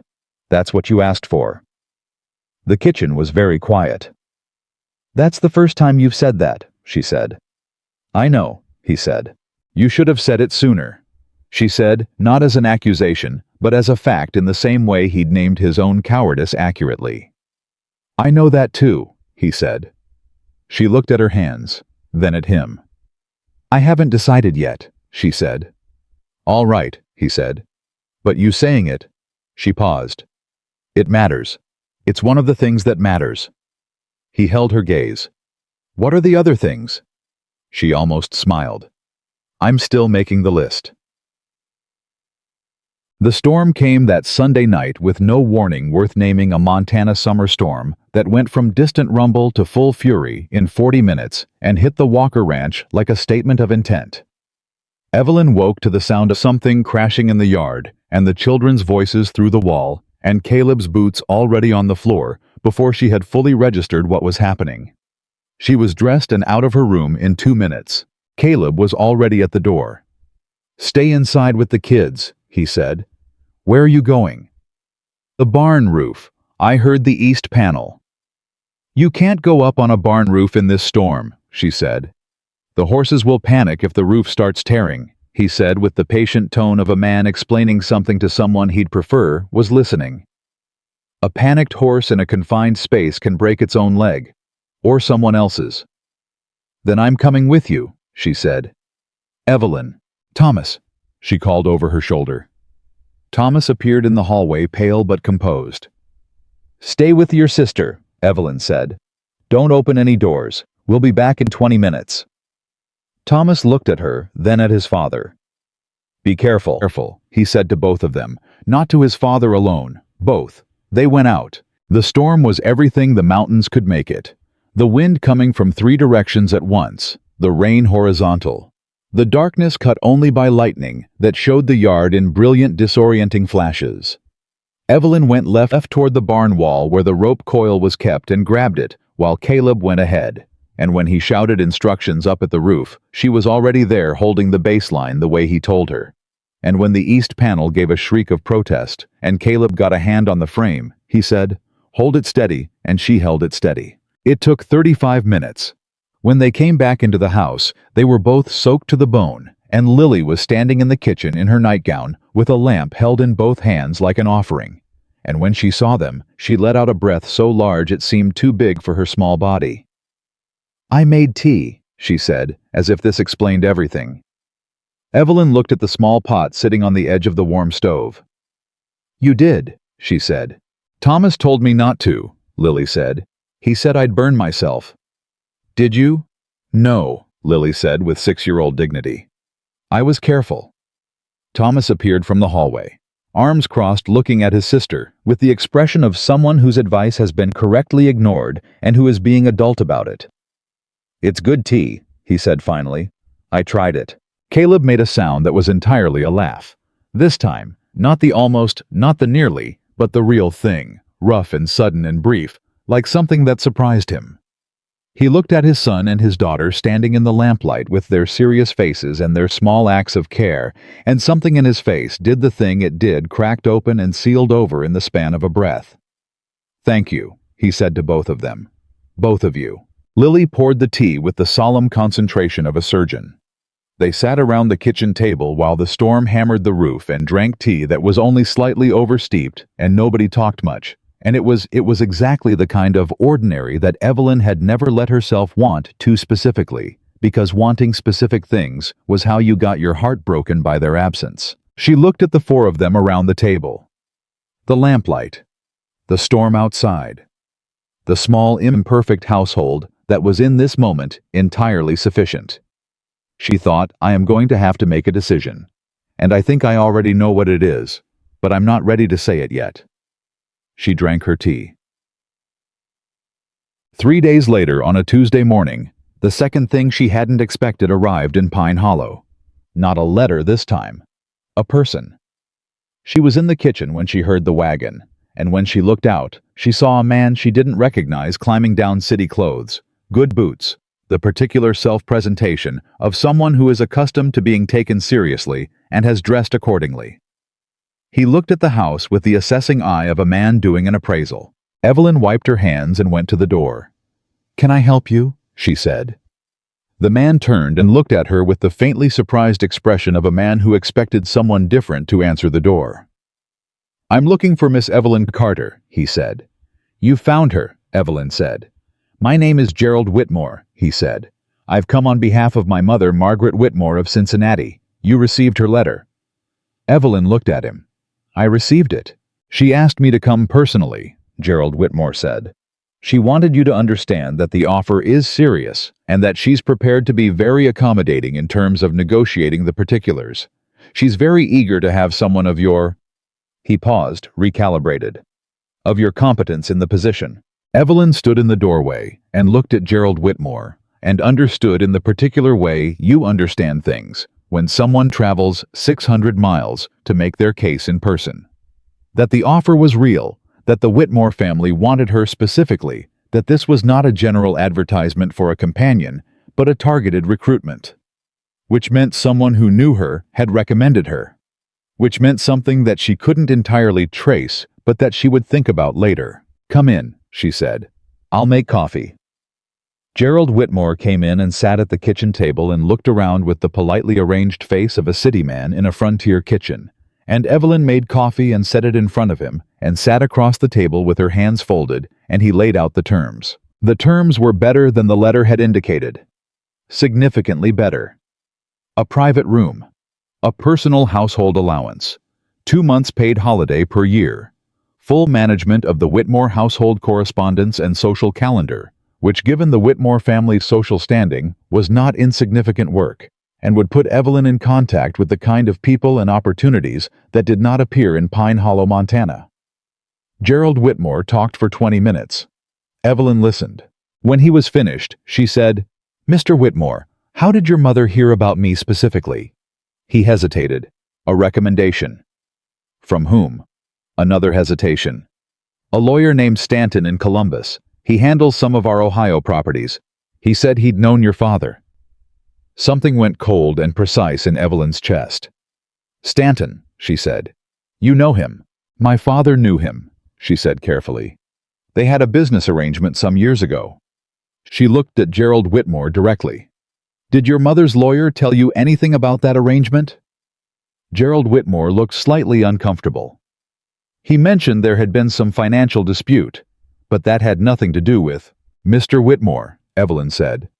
"Your mother's lawyer recommended a woman whose family was involved in a financial dispute with him, in a position that would put her in the home of one of the wealthiest families in Cincinnati, as a companion with access to all household correspondence."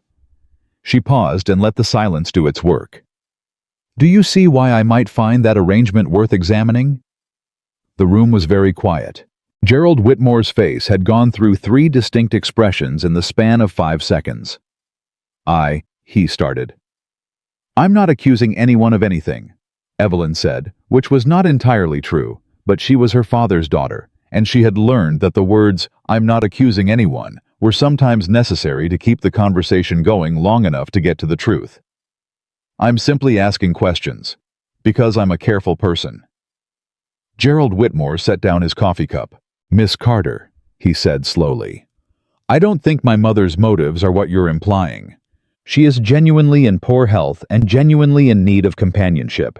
The Stanton recommendation may be, I'll admit I'll look into it." "You do that," Evelyn said. "And if your mother's need is genuine, she deserves someone who comes to the position clearly, without history that might complicate it." She paused. "For everyone's sake." Gerald Whitmore looked at her for a moment with something new in his expression, the same new thing she'd seen in Mrs. Aldridge's expression on the street. That neighborhood of respect thing that happened when people encountered her and found her different from what they'd constructed in their assumptions. "You're not what I expected," he said. "No," Evelyn said. "I rarely am." He stood. He put his hat on. "I'll be at the Pine Hollow Inn until Friday," he said. "If you change your mind, or if you'd like to discuss it further, I'm available."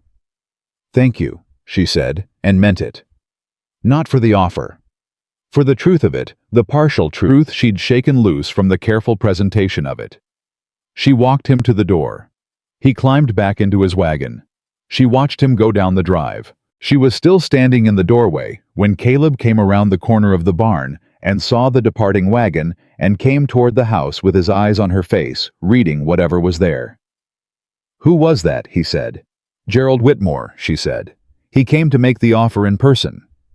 Caleb stopped on the bottom porch step. He said. "And there's something wrong with it," Evelyn said. "Not the offer itself, something underneath it." She told him about Stanton. She watched his face while she did, and his face did something that took her a moment to identify it.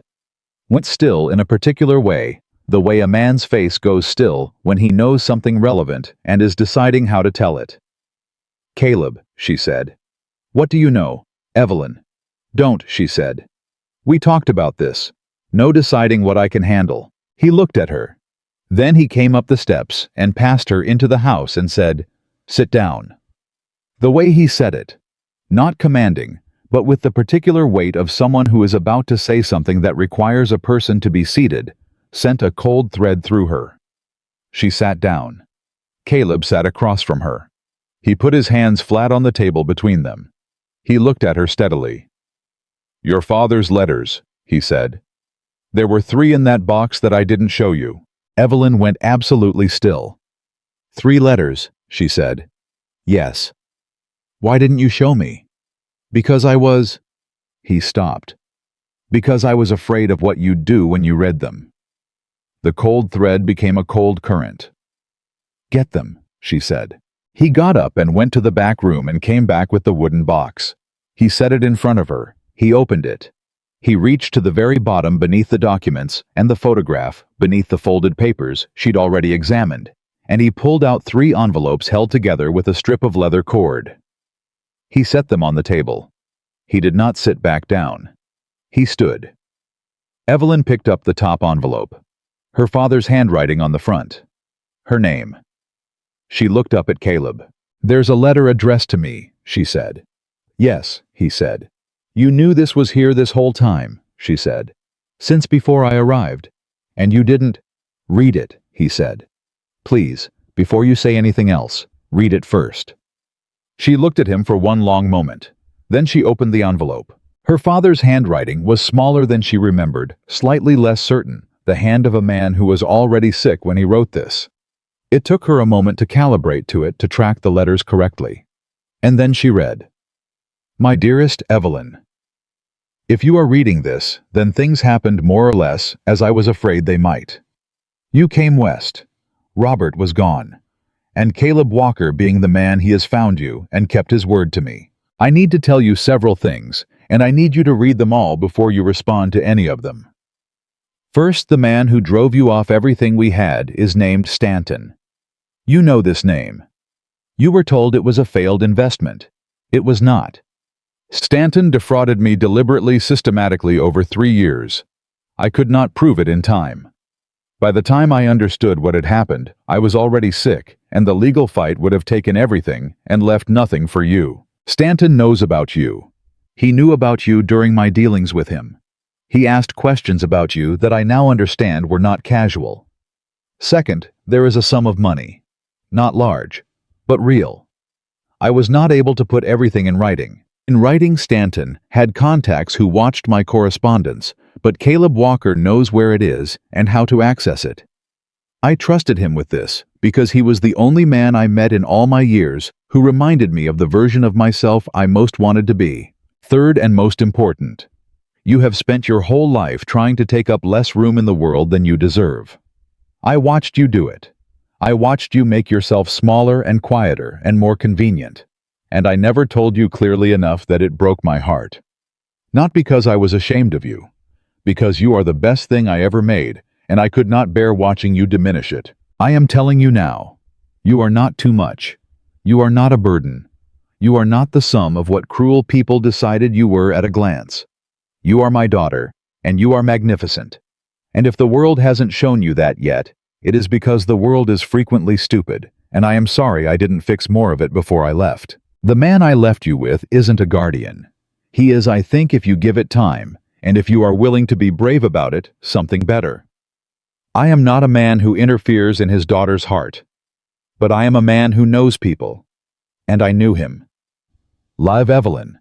Don't just survive. Live. All my love always. Papa. The kitchen was silent. Evelyn's hands were flat on the letter on the table, and she was not crying exactly, but her face had done something that was the precursor to crying. The face you make when the grief is too large for tears to address directly. He wrote this, she said. Yes, Caleb said. He was still standing. He had not moved. He knew about Stanton, she said. Yes. And the money. It's real, Caleb said.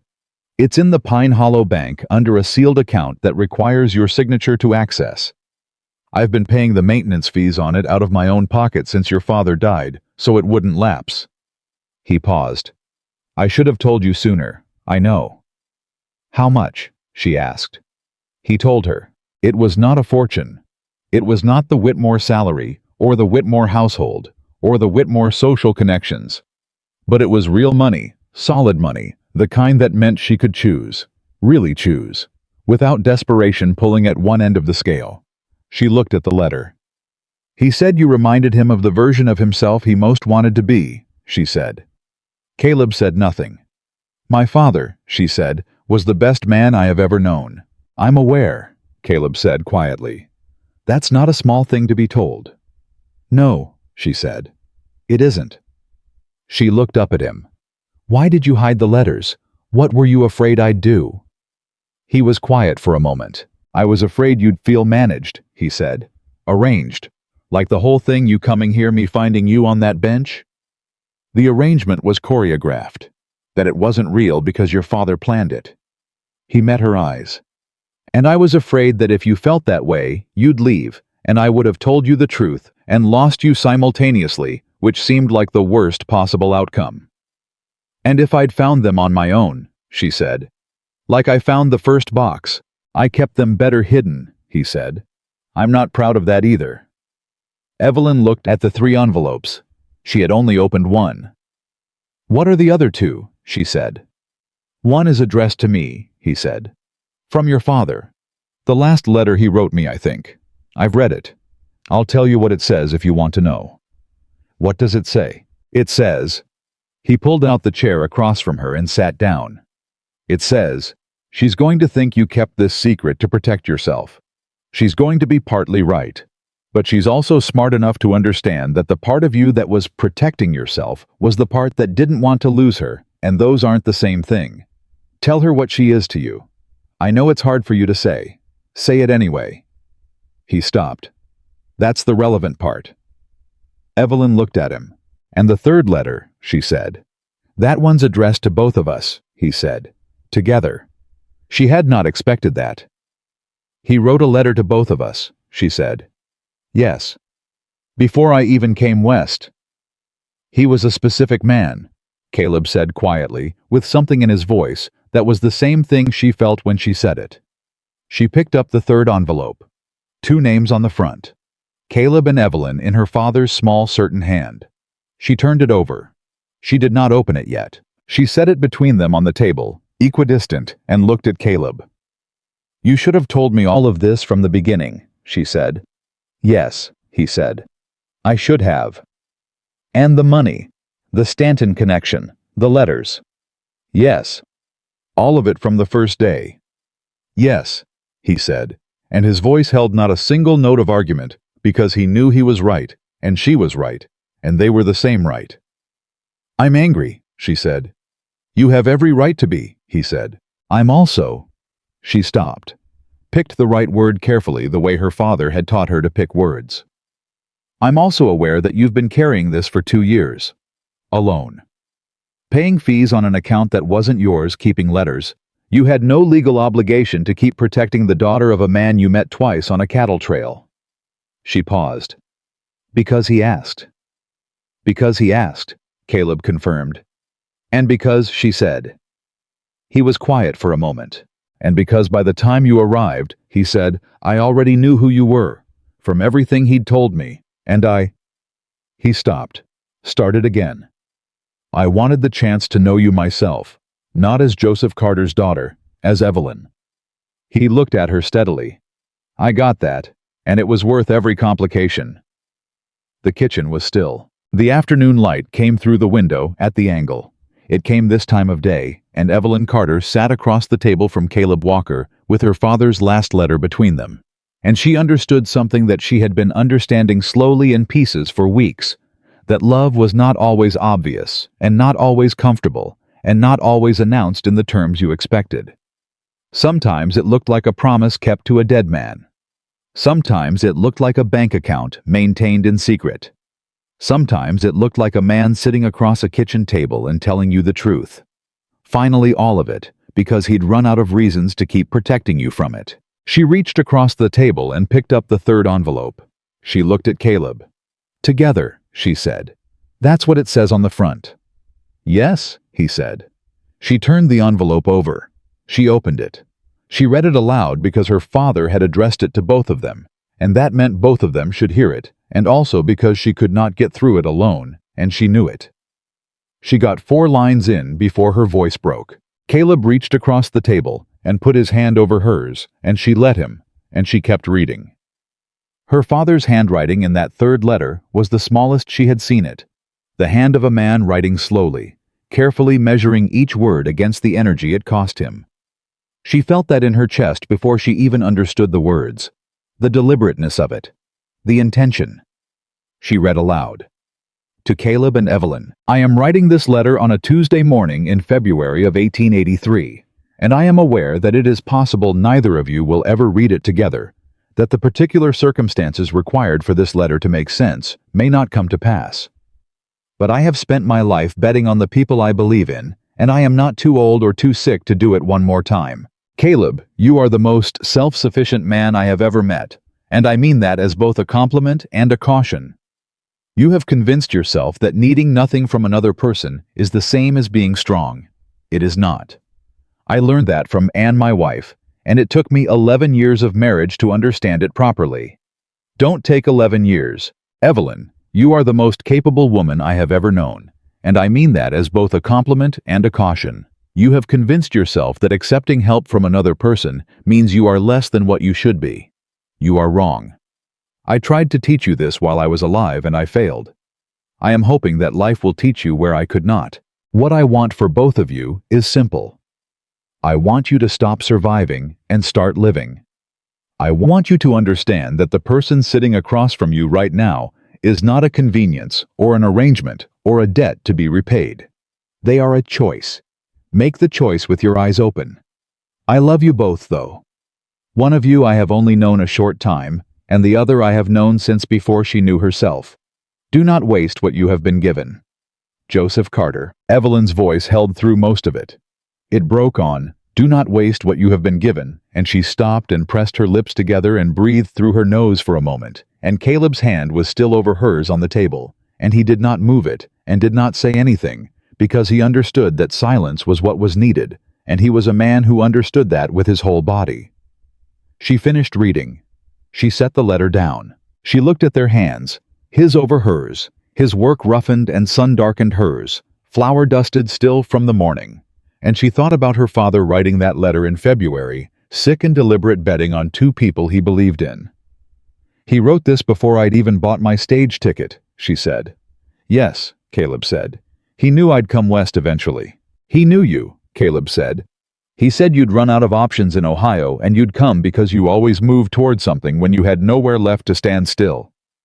She laughed, and it was the real kind brief and startled out of her. That's accurate, she said. It is, Caleb said. She turned her hand over under his. Not pulling away, turning it so they were palm to palm, and she felt him go still, and she looked up at him. "My father trusted you with everything he had left," she said. "With his money and his letters and his daughter." She held his gaze. "I'm not going to Cincinnati." Caleb looked at her for a long moment. "Say it again," he said quietly. "I'm not going to Cincinnati," she said. "Not for Whitmore money. Not for Stanton-connected positions. Not for anything that takes me away from—" She stopped, chose the word her father had used, and meant it the same way.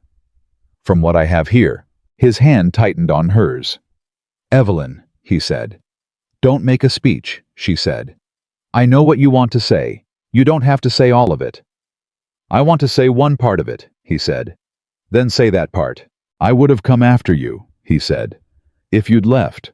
I don't know what I would have done exactly, but I would not have let you walk into something that wasn't right for you without telling you first exactly what you were walking away from." He paused. "Even if it wasn't my place, I would have found the words." She looked at him. "You have the words right now," she said. "Yes," he said. "I do." "Then say them," she said. He looked at her with the full weight of those creek-water eyes, and the full absence of the careful management he usually applied to his expression, and he said, "I love you." That's the words, all of them in the right order. The kitchen was completely still. "That's the first time you've said that," she said. "I know." "It took you long enough," she said. Something in his face shifted that almost laugh, then passed it into the real thing. "Yes," he said. "It did. I love you too," she said. "I've known it for about 3 weeks, and I have been extremely inconvenienced by it." He laughed again properly fully, the kind she had been cataloging since the first real one in the kitchen with Hector, adding each instance to a collection she hadn't acknowledged she was building. She squeezed his hand once. Then she picked up her father's letter and folded it carefully and put it back in its envelope. "I need to send Gerald Whitmore a reply," she said. "I'll drive you to the inn tomorrow," Caleb said. "I'll drive myself," she said. "I know," he said. "I said I'd drive you. That's different." She looked at him. "You'll drive me and wait outside while I go in and handle it myself." "That's exactly what I meant," he said. She let out a breath that was almost a laugh. "All right," she said. "Then thank you." She slept better that night than she had in weeks. Not because anything was resolved, there was still Stanton to think about, still the question of the bank account and what to do with it. Still a dozen practical complications that hadn't gone away simply because she'd made a decision about Cincinnati. But the decision itself was weight removed, and she hadn't entirely understood, until it was gone, how much she'd been carrying it. She woke early, as she always did, and lay in the dark for a moment, and thought about her father's letter. "Do not waste what you have been given." She thought about the careful, deliberate hand the February morning, the man betting on his daughter one more time from across a distance he knew he wouldn't cross again. "I'm not wasting it, Papa," she said softly to the ceiling, to whatever version of her father might still be listening. "I promise." She got up and started the kitchen fire and had coffee ready when Thomas appeared in the doorway at his usual precise time, hair uncombed, trying to look like he hadn't been awake for an hour already. "Did something happen?" he said, looking at her. "Why do you ask?" she said. "You look different," he said. "Different how?" He studied her with those old, careful eyes. "Like you decided something," he said. "You get a certain look when you've decided something. You're very observant," she said. "I know," he said without particular pride. "Just fact." "I'm staying," she said, "if that's what you're asking under all that." Thomas looked at her for a moment. Then he pulled out his chair and sat down at the table and said, "That's good. Lily will be relieved. She's been pretending not to worry." "And you," Evelyn said. Thomas wrapped both hands around the mug she set in front of him. He was 8 years old, and he looked in that moment like both the child he was and the man he was trying to become, occupying both spaces simultaneously, the way children do when they're paying attention. "Yeah," he said. "Me too." Gerald Whitmore was gracious about it, which she hadn't entirely expected. He listened to her decline in the small sitting room of the Pine Hollow Inn. his hat on his knee, his face arranged in the polite neutrality of a man who has learned not to show his reactions in negotiations, and when she finished, he said, "My mother will be disappointed." "I'm sorry for that," Evelyn said honestly. "I hope she finds someone excellent. May I ask?" He paused. "Is it the Stanton matter? Because I did look into it as I said I would, and It's not only that," Evelyn said. "I have reasons here, good ones." Gerald Whitmore looked at her for a moment, with the same recalibrating expression he'd had in the kitchen 2 days ago. "The rancher," he said, not unkindly. "Among other reasons," she said. He nodded slowly. "He's a fortunate man." "He knows it," she said. "He said so in his way." Gerald Whitmore stood and offered his hand, and she shook it, and he said, "If anything changes, Miss Carter, if you find yourself in need of options, the offer stands for 6 months." "Thank you," she said. "That's genuinely kind." She went outside to where Caleb was waiting with the wagon sitting on the seat with his arms on his knees and his hat tipped forward, and when she came down the steps he looked up. "Done," he said. "Done," she said.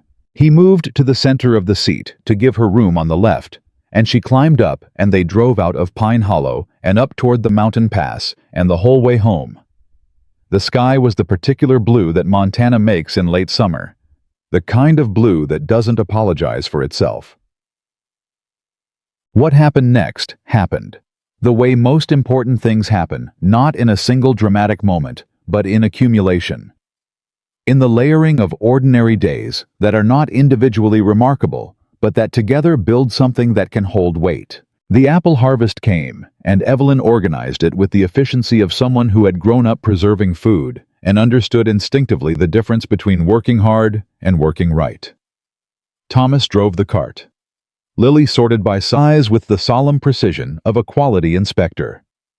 Caleb climbed the trees, and Evelyn caught and counted, and by the end of the first day, they had more than she'd expected, which meant she spent the next 4 evenings at the stove with Lily beside her, learning to put up applesauce and dried slices, and the beginning of what would become over the years Evelyn's legendary apple butter. "How do you know when it's ready?" Lily asked on the 3rd evening, stirring with both hands on the spoon.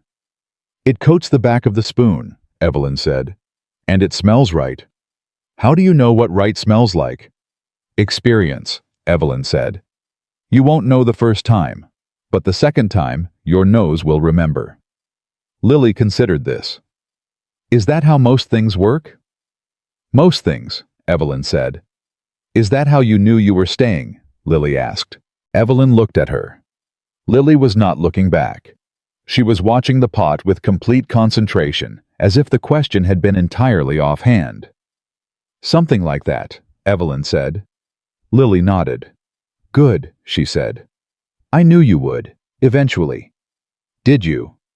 "Your nose remembered," Lily said with 6-year-old certainty. Evelyn laughed so suddenly that she knocked the measuring cup off the counter, and Lily startled, and then laughed too, and from outside the kitchen they heard Caleb call, "Everything all right in there?" And Thomas called back, "They're just being strange." And Lily laughed harder, and Evelyn thought, This is the thing I was afraid to want too specifically. This exact thing." She stopped being afraid of it on that evening, standing in the kitchen with apple butter on the stove, and Lily laughing beside her. It was, as decisions went, the most important one she'd made since she'd declined Gerald Whitmore's offer. The Stanton matter did not resolve itself quietly, because nothing involving a man like Stanton ever did. 3 weeks after Gerald Whitmore left Pine Hollow, a different man arrived, not from Cincinnati this time, but from Columbus, Ohio. He gave his name as Fletcher and said he was a property assessor, which Evelyn identified immediately as a lie, because property assessors didn't arrive unannounced and didn't ask the kinds of questions Fletcher asked when he came into the general store and started talking to people about the Walker Ranch. It was Hector who told them. Hector, who had the particular social omniscience of a man who had lived in a small mountain community his entire life and knew every thread of every conversation within a 5-mile radius, came to the ranch on a Thursday afternoon and said, "You've got a man in town asking about your landwalker, and asking about Miss Carter specifically." Caleb went very still in the way he went still when something required his full attention. Describing her how, he said. As a missing person, Hector said. He's telling people she was involved in a financial dispute back in Ohio, and she may have left with property that wasn't hers. The air in the kitchen changed. Evelyn set down the dish she was holding, very deliberately. He's lying, she said. I know that, Hector said. Stanton, Caleb said. Hector looked between them. Someone want to explain to me what's going on. Caleb explained it briefly. Hector listened without interrupting, which was not his natural inclination, which meant he understood the gravity of it. What do you want to do? Hector said when Caleb finished. I want to talk to Fletcher, Evelyn said. Both men looked at her. He came here on Stanton's behalf, she said. Which means Stanton knows I'm here. Which means Stanton knows about the bank account probably, or suspects it. My father said he couldn't prove the fraud because Stanton was watching his correspondence. She looked at Caleb. The account my father left, is it in my name or my father's? Your father's, Caleb said.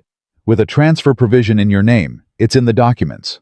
Then Stanton may think it's still accessible to him through my father's estate, she said. If he has someone claiming I'm involved in a financial dispute, he's trying to establish a legal basis to contest it.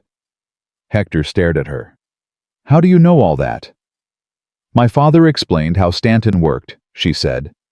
At the end, when he understood what had been done to him, he walked me through all of it. She paused. He was very thorough even then. You need a lawyer, Caleb said. I know, she said. Not Stanton's lawyer, not Columbus. Someone local who doesn't have connections east. She looked at Hector. Is there anyone in Pine Hollow?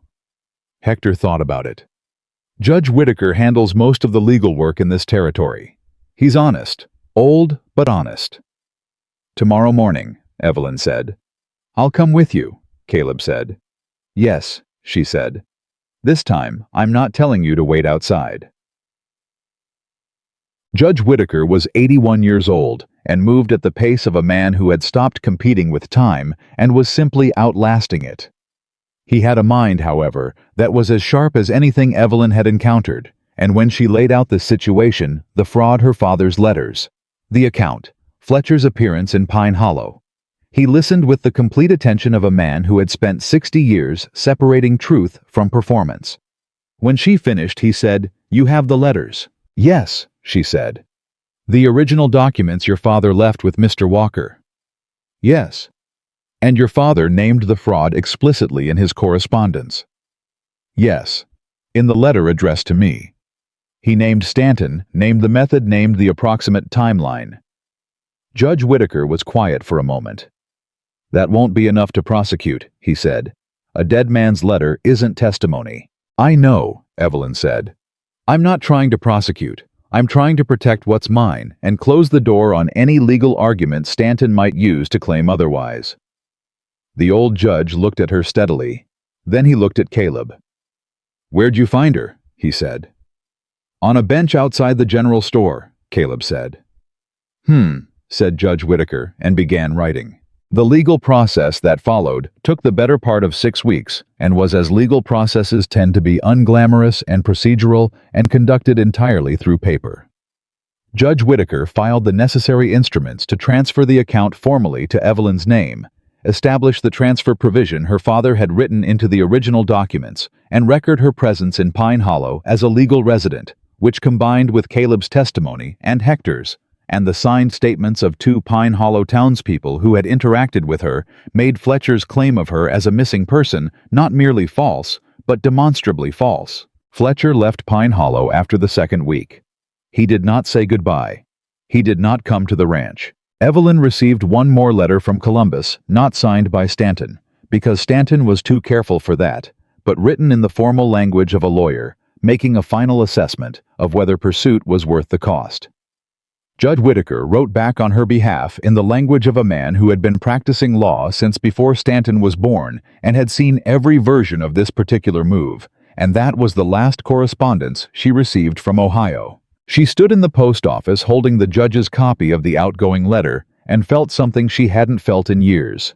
Not safe exactly. Safety was still not something she took for granted, but clear. She felt clear the way air feels clear after a storm has moved everything through and left the sky honest again. She went outside. Caleb was waiting with the wagon. She climbed up and sat beside him, and he looked at her face. "Done," he said. The same word, the same tone as outside the Whitmore Inn. A word he had given her twice now for two different endings. "Done," she said. He nodded once. He picked up the reins. "Caleb," she said. My father left enough," she said. "In the account. With what I've saved from working, it's enough to contribute properly to the ranch, to have a real stake in it." She paused. "I'd like to discuss that. What that would look like." He turned to look at her. "You want to invest in the ranch?" "I want to invest in what I'm committed to," she said. "Yes." He looked at her for a moment with the full, steady, unmanaged attention. "All right," he said. "We'll talk about it tonight." "Good," she said. He clucked the horses forward, and she sat beside him in the late October light, and she thought that this was what her father had meant. Not the absence of difficulty, not a life where nothing went wrong, but the particular quality of sitting beside someone who meant what they said and said what they meant, and knowing that the complications ahead were ones you would face in the same direction. The thing that Pine Hollow decided about Evelyn Carter happened gradually, the way towns decide things, not in a meeting, not by vote, but in the accumulation of small interactions that shift the weight of a shared opinion until it tips. It started with the fence. She had rebuilt the east pasture fence fully, in the first weeks properly. Reset posts, correctly tensioned wire, the whole line, true and solid. This was visible from the road, and people who drove past noticed, because a well-built fence in cattle country is a form of communication. It says someone here knows what they're doing. Someone here takes this seriously. Then there was the morning Mrs. Pratt, the first boarding house woman who had turned her away on her first day, came into the general store while Evelyn was collecting supplies and fell on the ice that had formed on the step. She went down hard groceries everywhere, and before anyone else had fully registered what had happened, Evelyn was already there down beside her, checking her wrist, asking the right questions, in the right order, helping her up with the specific competent gentleness of someone who knew how to be useful in a crisis. Mrs. Pratt looked up at the face above her and recognized it. "Miss Carter," she said. "Mrs. Pratt," Evelyn said. "Can you put weight on it?" Yes. Yes, I think so." "Then let's get you inside before the cold makes it worse." She helped Mrs. Pratt inside. She stayed until the woman was seated, and the wrist was determined not to be broken, and a cup of tea had appeared from somewhere. Then she collected Mrs. Pratt's scattered groceries, set them on the counter, and left without making a production of any of it. She heard later from Hector that Mrs. Pratt had told 3 people that Evelyn Carter was the finest woman in Pine Hollow, and that she had been a fool about her in the beginning. Hector reported this with the tone of a man who found it entirely unsurprising. The town followed Mrs. Pratt's lead because small towns run on social authority, and Mrs. Pratt had it, and she had changed her assessment publicly and clearly. By November, when Evelyn drove into Pine Hollow for supplies, women said good morning by name, and men tipped their hats, and the general store owner gave her the good apples without being asked the ones he kept behind the counter for people he actually liked. She didn't trust it entirely. She had seen opinions reverse before, and she knew that towns had long memories for the first impression, and that what had shifted was the surface of things, not necessarily the depth. But it was something. It was a beginning. Thomas told her about it one evening, because Thomas had his own intelligence network 8-year-olds in small towns often do, and he said, "They're saying good things about you in town," with the studied nonchalance of someone who is reporting a fact, and definitely not glowing about it. "Are they?" Evelyn said. "Mrs. Aldridge told Mrs. Pratt you have more character than any woman she's met in 10 years, Thomas said. "I heard them outside the millinery." "You were eavesdropping," Evelyn said. "I was walking slowly past an open window," he said, "accidentally." "Of course," she said. He looked at her sideways. "Doesn't it make you feel better that they say good things now?" She thought about it. "A little," she said, "but not as much as it would have 6 months ago." "Why not?" She considered how to answer an 8-year-old honestly. "Because 6 months ago what they thought about me felt like evidence about who I was," she said. Now I know who I am. What they think is still nice. But it's not proof of anything. Thomas turned this over. Pa says something like that, he said. He says most people's opinions are about them, not about you. Your father is right, she said. He's right about some things, Thomas said carefully, preserving the prerogative of an 8-year-old not to endorse his father without qualification. He is, Evelyn said. He's right about more things than he lets on. Thomas nodded slowly, seriously. I know, he said. I think he's right about you. Evelyn looked at this boy, this steady, serious, so much older than his years boy, and felt the same opening in her chest that she felt every time he let his guard down, which was less rarely now, which was everything. What do you mean? She said. He said. Thomas stopped, seemed to be deciding how much of his father's private conversation to share. He said you were the realest person he'd met since Mama. That's what he said. The realest person. Evelyn was quiet for a moment. That's the best thing anyone can be, she said. That's what I thought, Thomas said, and picked up his arithmetic book done with the sentiment ready to be 12 years older again. It was on a Sunday in November, 3 weeks before the first snow, that Caleb asked her to marry him. He did not do it dramatically. He did not do it with a prepared speech or a particular setting, or anything that resembled the kind of formal production that novels suggested a proposal should be.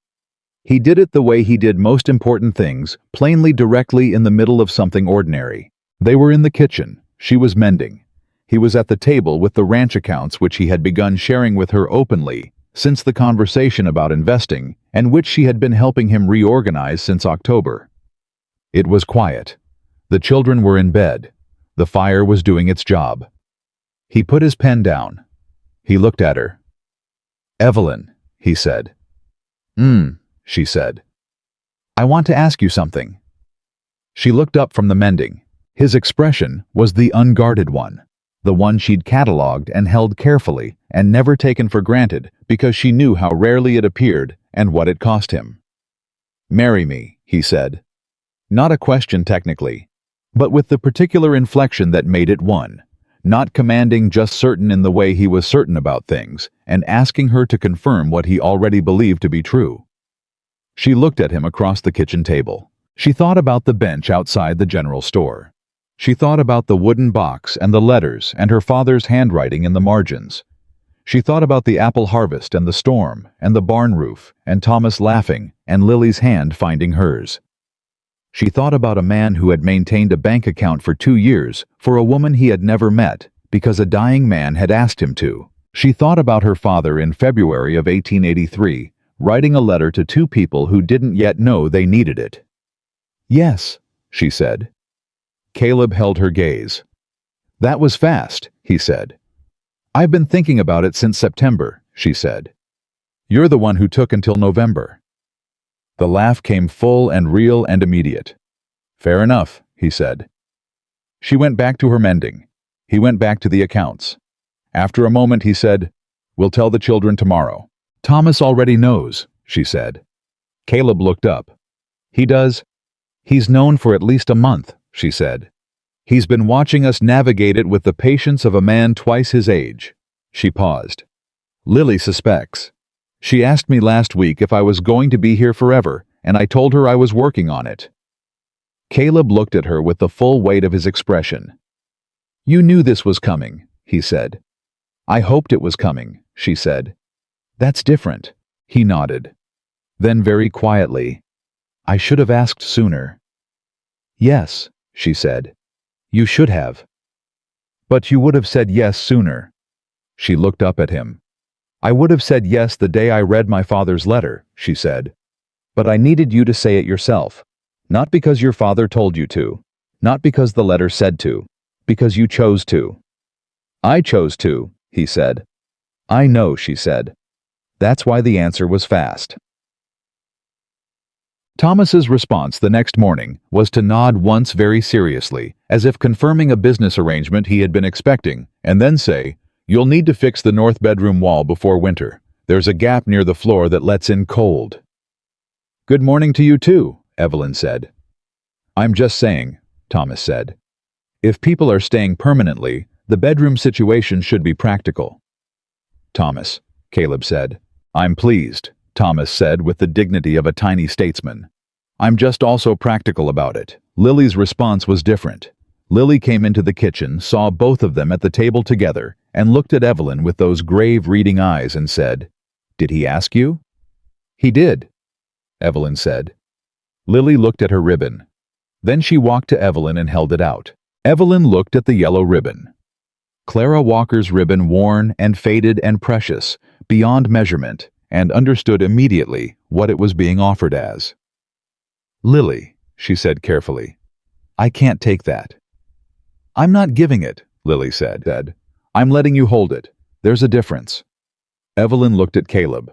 I was watching his daughter with the cracked open expression, the one that sealed over fast, and his jaw was tight in a way that had nothing to do with pain and everything to do with the particular weight of being a parent, watching your child be extraordinary. Evelyn held out her hand. Lily placed the ribbon in it. She would have liked you, Lily said. Exactly what Thomas had said weeks ago in the kitchen over cornbread. Both children, independently. The same assessment. I hope so, Evelyn said. She would have, Lily said. She liked people who were real. She looked at her father. That's what Papa always said about her. It's true, Caleb said, and his voice was very quiet. Lily took the ribbon back carefully and tucked it into her pocket. Okay, she said, satisfied. Now can we have breakfast? Evelyn stood up and went to the stove, and behind her she heard Caleb say softly, Thank you, Bug, and Lily say, You're welcome, Papa, in the tone of a child who has done something considered and knows it and is at peace with it. She stood at the stove for a moment before she lit the fire. Just stood there and felt the particular weight of a morning that had held more love than she had been prepared for. She thought, Papa, you were right. I wasn't wasting it. I promise I wasn't wasting it. She lit the fire. She made breakfast. And the Walker house, which had been well built and quietly neglected, and then slowly, stubbornly, room by room, returned to itself, filled with the smell of coffee and the sound of Thomas arguing with Lily about whether practical considerations counted as good morning, and Caleb saying, Both of you, enough in the voice that meant he was not actually annoyed, and the window showing the first thin gray light of a Montana November morning coming over the mountain pass. This was what living looked like, Evelyn thought. Not perfect, not without complication, not the absence of the days still coming, the hard ones, the ones that would test them, the ones she could not yet see. But this, exactly this, a kitchen, a fire, a man who had kept his word to a dead man, and then slowly kept his word to her.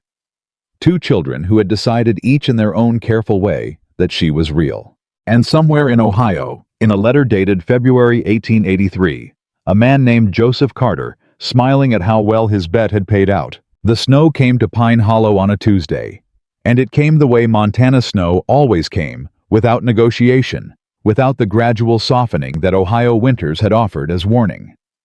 One morning the world was gray, and the next morning it was white completely and without apology, and the Walker Ranch woke up to silence of the particular kind that only deep snow makes, the kind that presses against windows and swallows sound and makes the world feel both smaller and more complete. Evelyn stood at the kitchen window with her coffee and looked at it and felt for the first time in her life that winter was not something to endure, but something to inhabit.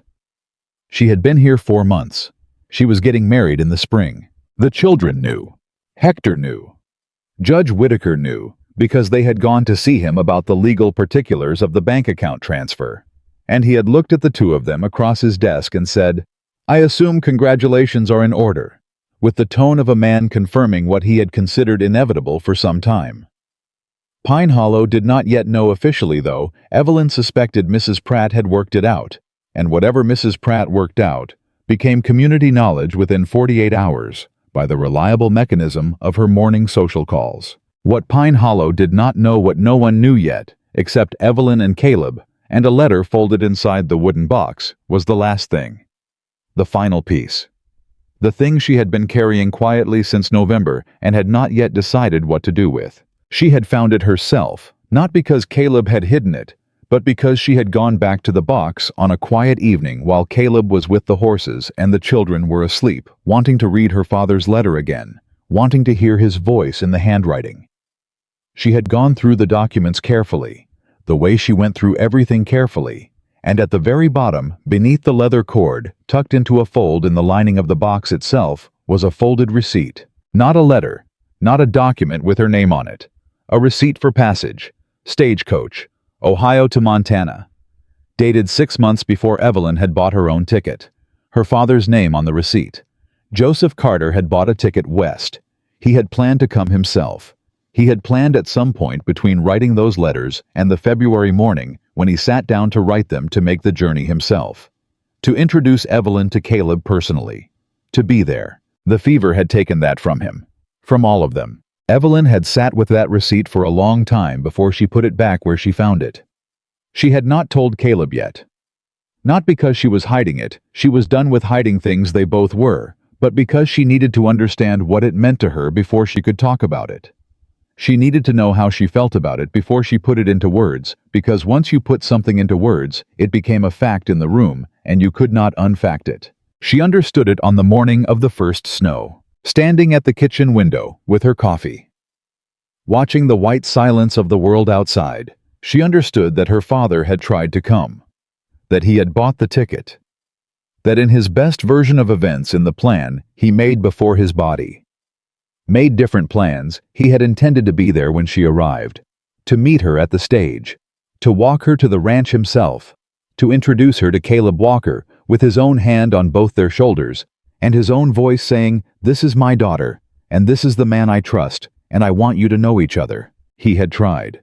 The fever had taken that, but not entirely, because Caleb had been at the stage anyway. Because Caleb had known her face from a photograph and had waited anyway. Because everything her father had intended had happened only without him, and Evelyn understood standing in the snow light of a Montana November that this was the most her father had ever given her.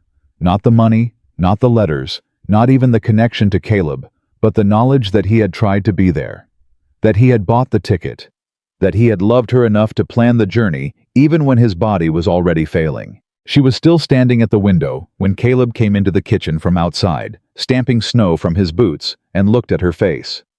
He stopped. "What happened?" he said. "Nothing bad," she said. He waited. She told him about the receipt. She told him what she thought it meant, what she had worked out in the snowlight. She told him plainly and directly, because that was what they did now. What they had built the habit of plain speech, of not managing each other, of putting things in words, even when it cost. When she finished, Caleb was very still. "He bought a ticket," he said. "Yes." "He was going to come." "Yes." Caleb looked at the window, at the snow. "He told me in one of his letters that he wished he could be there when you arrived," he said quietly. "I thought he meant it as a regret, a thing he knew wouldn't happen." "He was trying to make it happen," Evelyn said. "Right up until he couldn't." Caleb was quiet for a long time. "I wish he'd made it," he said finally. "So do I," she said. "But I think," she stopped, found the words. "I think he's here anyway. In everything he arranged. In you. In the letters. In the fact that we're standing in this kitchen." She paused. "He's here in every reasonable thing that happened to me since I stepped off that stagecoach." Caleb looked at her. "That's a very generous way to look at it," he said. "He raised me to be generous," she said. "When I remember to be." Caleb crossed the kitchen in 3 steps and put his arms around her, which he had been doing with increasing frequency since November, and which she had stopped being surprised by, which was itself a kind of miracle that this had become ordinary. His arms, his solidity, the way he held on with the same completeness he applied to everything. She pressed her face against his shoulder and held on. "He would have liked this," she said, muffled. "Seeing this." "He knew it was coming," Caleb said. "He put it in the letter." "He knew," she agreed. "He just didn't get to see it." She felt Caleb's arms tighten. "We'll make sure he sees it anyway," he said. "In the way people see things when they're gone. Through the people they loved." She lifted her head and looked at him. "That's unexpectedly poetic for a man who prefers one syllable," she said. "Your father's influence," he said. "He wrote long letters." She laughed, and it was the full kind, the kind that released something, and she felt lighter afterward in the specific way you feel lighter when grief has been acknowledged and held and set back down, not gone, never gone, but carried differently. The wedding was in April, not a large affair, because neither of them wanted large Evelyn, because she had always found large performances of feeling less convincing than small honest ones. Caleb, because he was Caleb, and the idea of standing in front of a large crowd for any reason, including a good one, made him visibly uncomfortable. They asked Judge Whitaker to officiate. They asked Hector to witness. They told the children the morning of which Thomas pointed out was technically short notice, and Lily pointed out was very romantic, and Thomas said romance was impractical, and Lily said Thomas didn't know anything about it, and Caleb said, both of you, enough in the tone that meant he wasn't actually annoyed. Evelyn wore her best dress, which was not her blue one. That dress had retired itself somewhere around October, when the elbows finally gave out, but a deep green one she had made herself over the winter from fabric she'd bought at the general store with part of her wages. She had been careful with it. Every seam was straight. She had taken her time. She stood in the kitchen before they left for Judge Whitaker's office and looked at herself in the small mirror above the wash basin, and she thought about the woman who had stood outside the boarding house and begged with her knuckles white against a cold door. She thought about the bench, the suitcase, the $4.32. She thought about what she was now. Not different exactly. The same Evelyn Carter. Same stubbornness. Same tendency to go quiet when things mattered most. Same inability to accept help without first determining that she'd earned it. But the same Evelyn Carter standing in a house that was hers, in a dress she had made with her own hands, about to choose permanently and openly the life that had been choosing her since August. Lily appeared in the doorway with her yellow ribbon held out. "Wear it," Lily said. "Lily, it's a happy day," Lily said. "Mama would want it worn on a happy day. That's what ribbons are for." Evelyn looked at the ribbon. She looked at Lily. She took the ribbon and tied it into her hair, and Lily watched with the serious satisfaction of a child who has made exactly the right decision and knows it. And Evelyn thought that Clara Walker must have been an extraordinary woman to have raised this extraordinary small person. "Thank you," Evelyn said. "You look right," Lily said. "You look like you belong here." "I do belong here," Evelyn said. Lily nodded once settled and went to find her coat. The ceremony was brief and entirely sufficient. Judge Whitaker read the words in his slow, certain voice, the voice of a man who had been reading important words aloud for 60 years and understood that the words mattered and did not need ornamentation. Caleb said "I do" in the same tone. He confirmed facts, certain. Unhesitating, the tone of a man reporting something he has known for some time. Evelyn said it in the same tone because they were matched in that way, in the way of people who are comfortable with certainty when certainty is honest. When it was done, Hector shook Caleb's hand for a long time and looked at Evelyn and said, "Best thing that's happened to this valley in 10 years. And Caleb said, "Shut up, Hector." And Hector laughed the laugh of a man who has been saying the right thing and being told to shut up for a long friendship and considers it a form of affection. Thomas shook Evelyn's hand. Formally. The handshake of a small businessman completing a satisfactory arrangement. "Welcome officially," he said. "Thank you, Thomas," she said. He nodded. He had, she noticed, worn his best shirt and combed his hair, both of which he would deny having done deliberately if anyone mentioned it. Lily hugged her around the middle without announcement and held on for a full count of 10, which was not Lily's usual way. Lily was precise with her affection, measured it carefully, gave it in the exact amount she'd decided on, and the fact that she held on for 10 full seconds told Evelyn everything she needed to know about what this day meant to this child. She put her hand on Lily's hair. On the yellow ribbon Lily had lent her. Clara Walker's ribbon. "I've got you," she said quietly, just for Lily. Lily held on for one more second, then let go, then turned to her father and said, "Can we have cake now?" And the moment sealed itself back into the ordinary shape of a family on an April afternoon, and Evelyn thought that was exactly right. That was exactly as it should be. What happened to them after that is the kind of story that doesn't have a sharp narrative spine, because good lives rarely do they have texture. Instead, the grain of ordinary days laid close together until you step back and see the pattern. Thomas Walker grew into a man with his father's jaw and his mother's laugh. Evelyn heard it emerging in him through the years, that full, real laugh. Clara's contribution finally surfacing in her son arriving on schedule.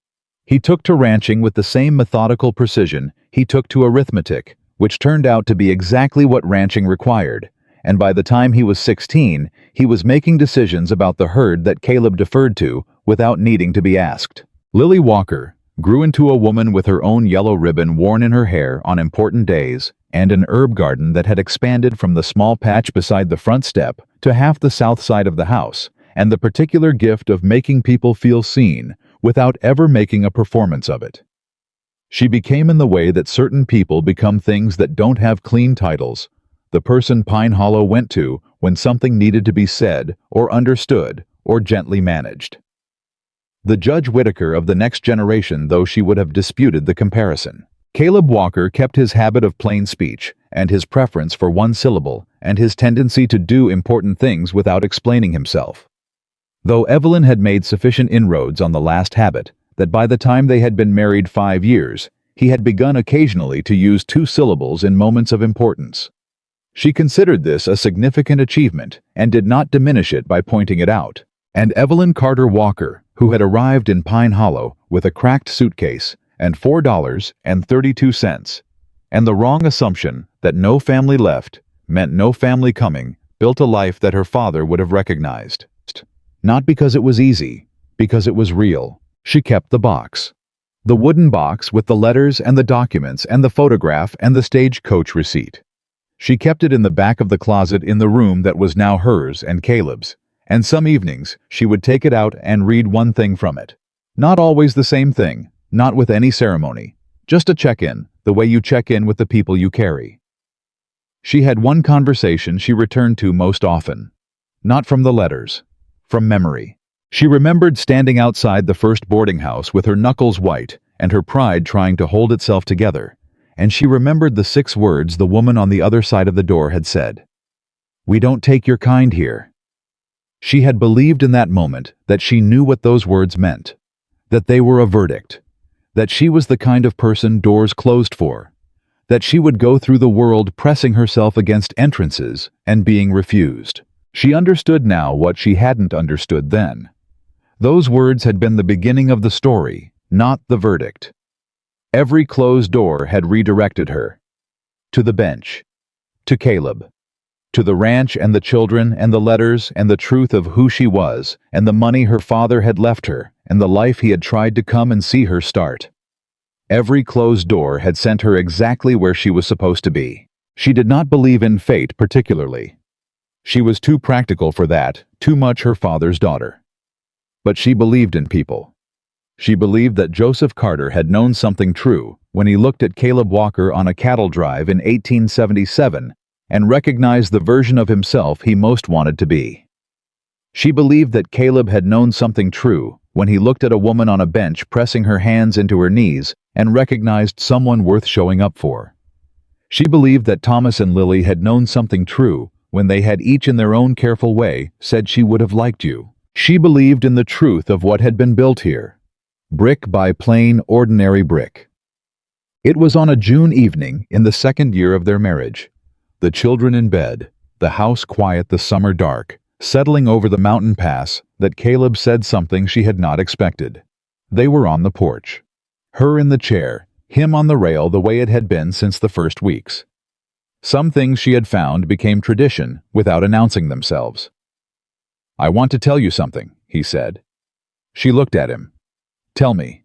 "When your father asked me to look after you," he said, "I said yes because it was your father asking, and I would have done anything he asked." He paused. "But I've been thinking lately about why he asked me specifically, out of everyone he knew." "I've thought about that too," she said. "He told me once," Caleb said slowly, "that he thought I was lonely in a way I hadn't admitted to myself. That I was a man who needed to be needed, not depended on, that's different, but genuinely needed. By someone who chose to need me. He stopped. He said most people needed him for what he could provide. That he thought I was the same kind of person. That we'd found each other on that cattle trail because we recognized it. Evelyn was quiet. I was right, Caleb said, about the loneliness. I'd been running the ranch and raising the children and telling myself it was enough, because there was always something that needed doing. And as long as there was something that needed doing, I didn't have to think about what was missing. He looked at her. And then you sat down on that bench and refused to be rescued, and decided you were going to earn your own place, and I thought your father was right. He knew exactly what he was doing. He always did, Evelyn said. He sent me someone who didn't need saving, Caleb said. He sent me someone who needed choosing. And that was the thing I hadn't had in a long time. The experience of choosing someone and being chosen back. He paused. That's what I wanted to say. Evelyn looked at him in the summer dark, with the full, open attention she gave him in the moments that mattered. He knew both of us, she said. He knew what we each needed, and he knew that it was the same thing just shaped differently. She paused.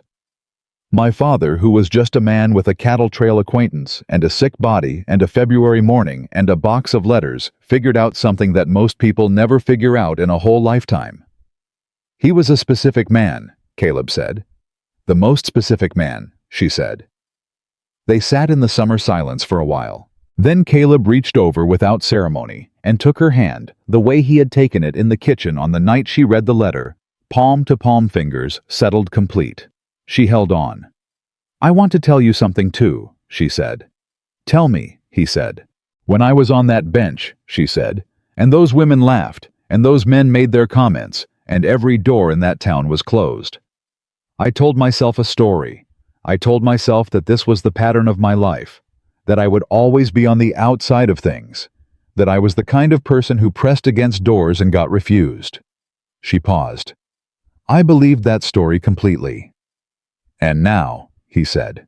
She looked at the house behind them, the light in the window, the herb garden faintly visible in the dark, the east pasture fence straight and solid, every post true. She looked at her husband. She thought about a man in Ohio who had loved her better than she had known how to receive it, and who had spent the last of his strength making sure the world was arranged for her to find her way to something real. She thought about his handwriting in the margins of legal documents. She thought about a stagecoach receipt folded into the lining of a wooden box. She thought about the distance between surviving and living, and how she had crossed it without knowing the exact moment she crossed it, only that she was on the other side now and had been for some time. She knew the answer to Caleb's question. She had known it for months. She said it anyway because her father had told her to say the important things, and because Caleb had learned to say them too, and because this was what they did. They put things in words plain and honest and let them stand in the room as facts. Now I know the story was wrong, she said. I was never on the outside of things because of what I was.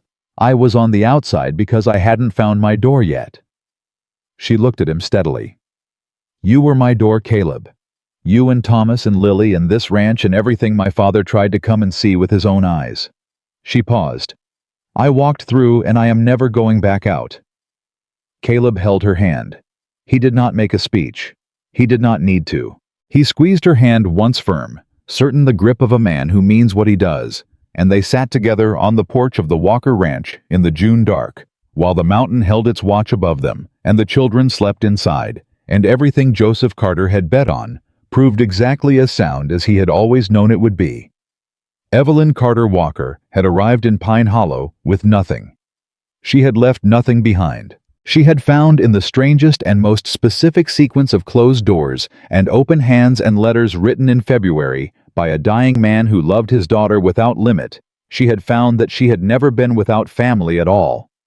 She had only been waiting all her life for the family that was built for her, and it had been worth every single mile of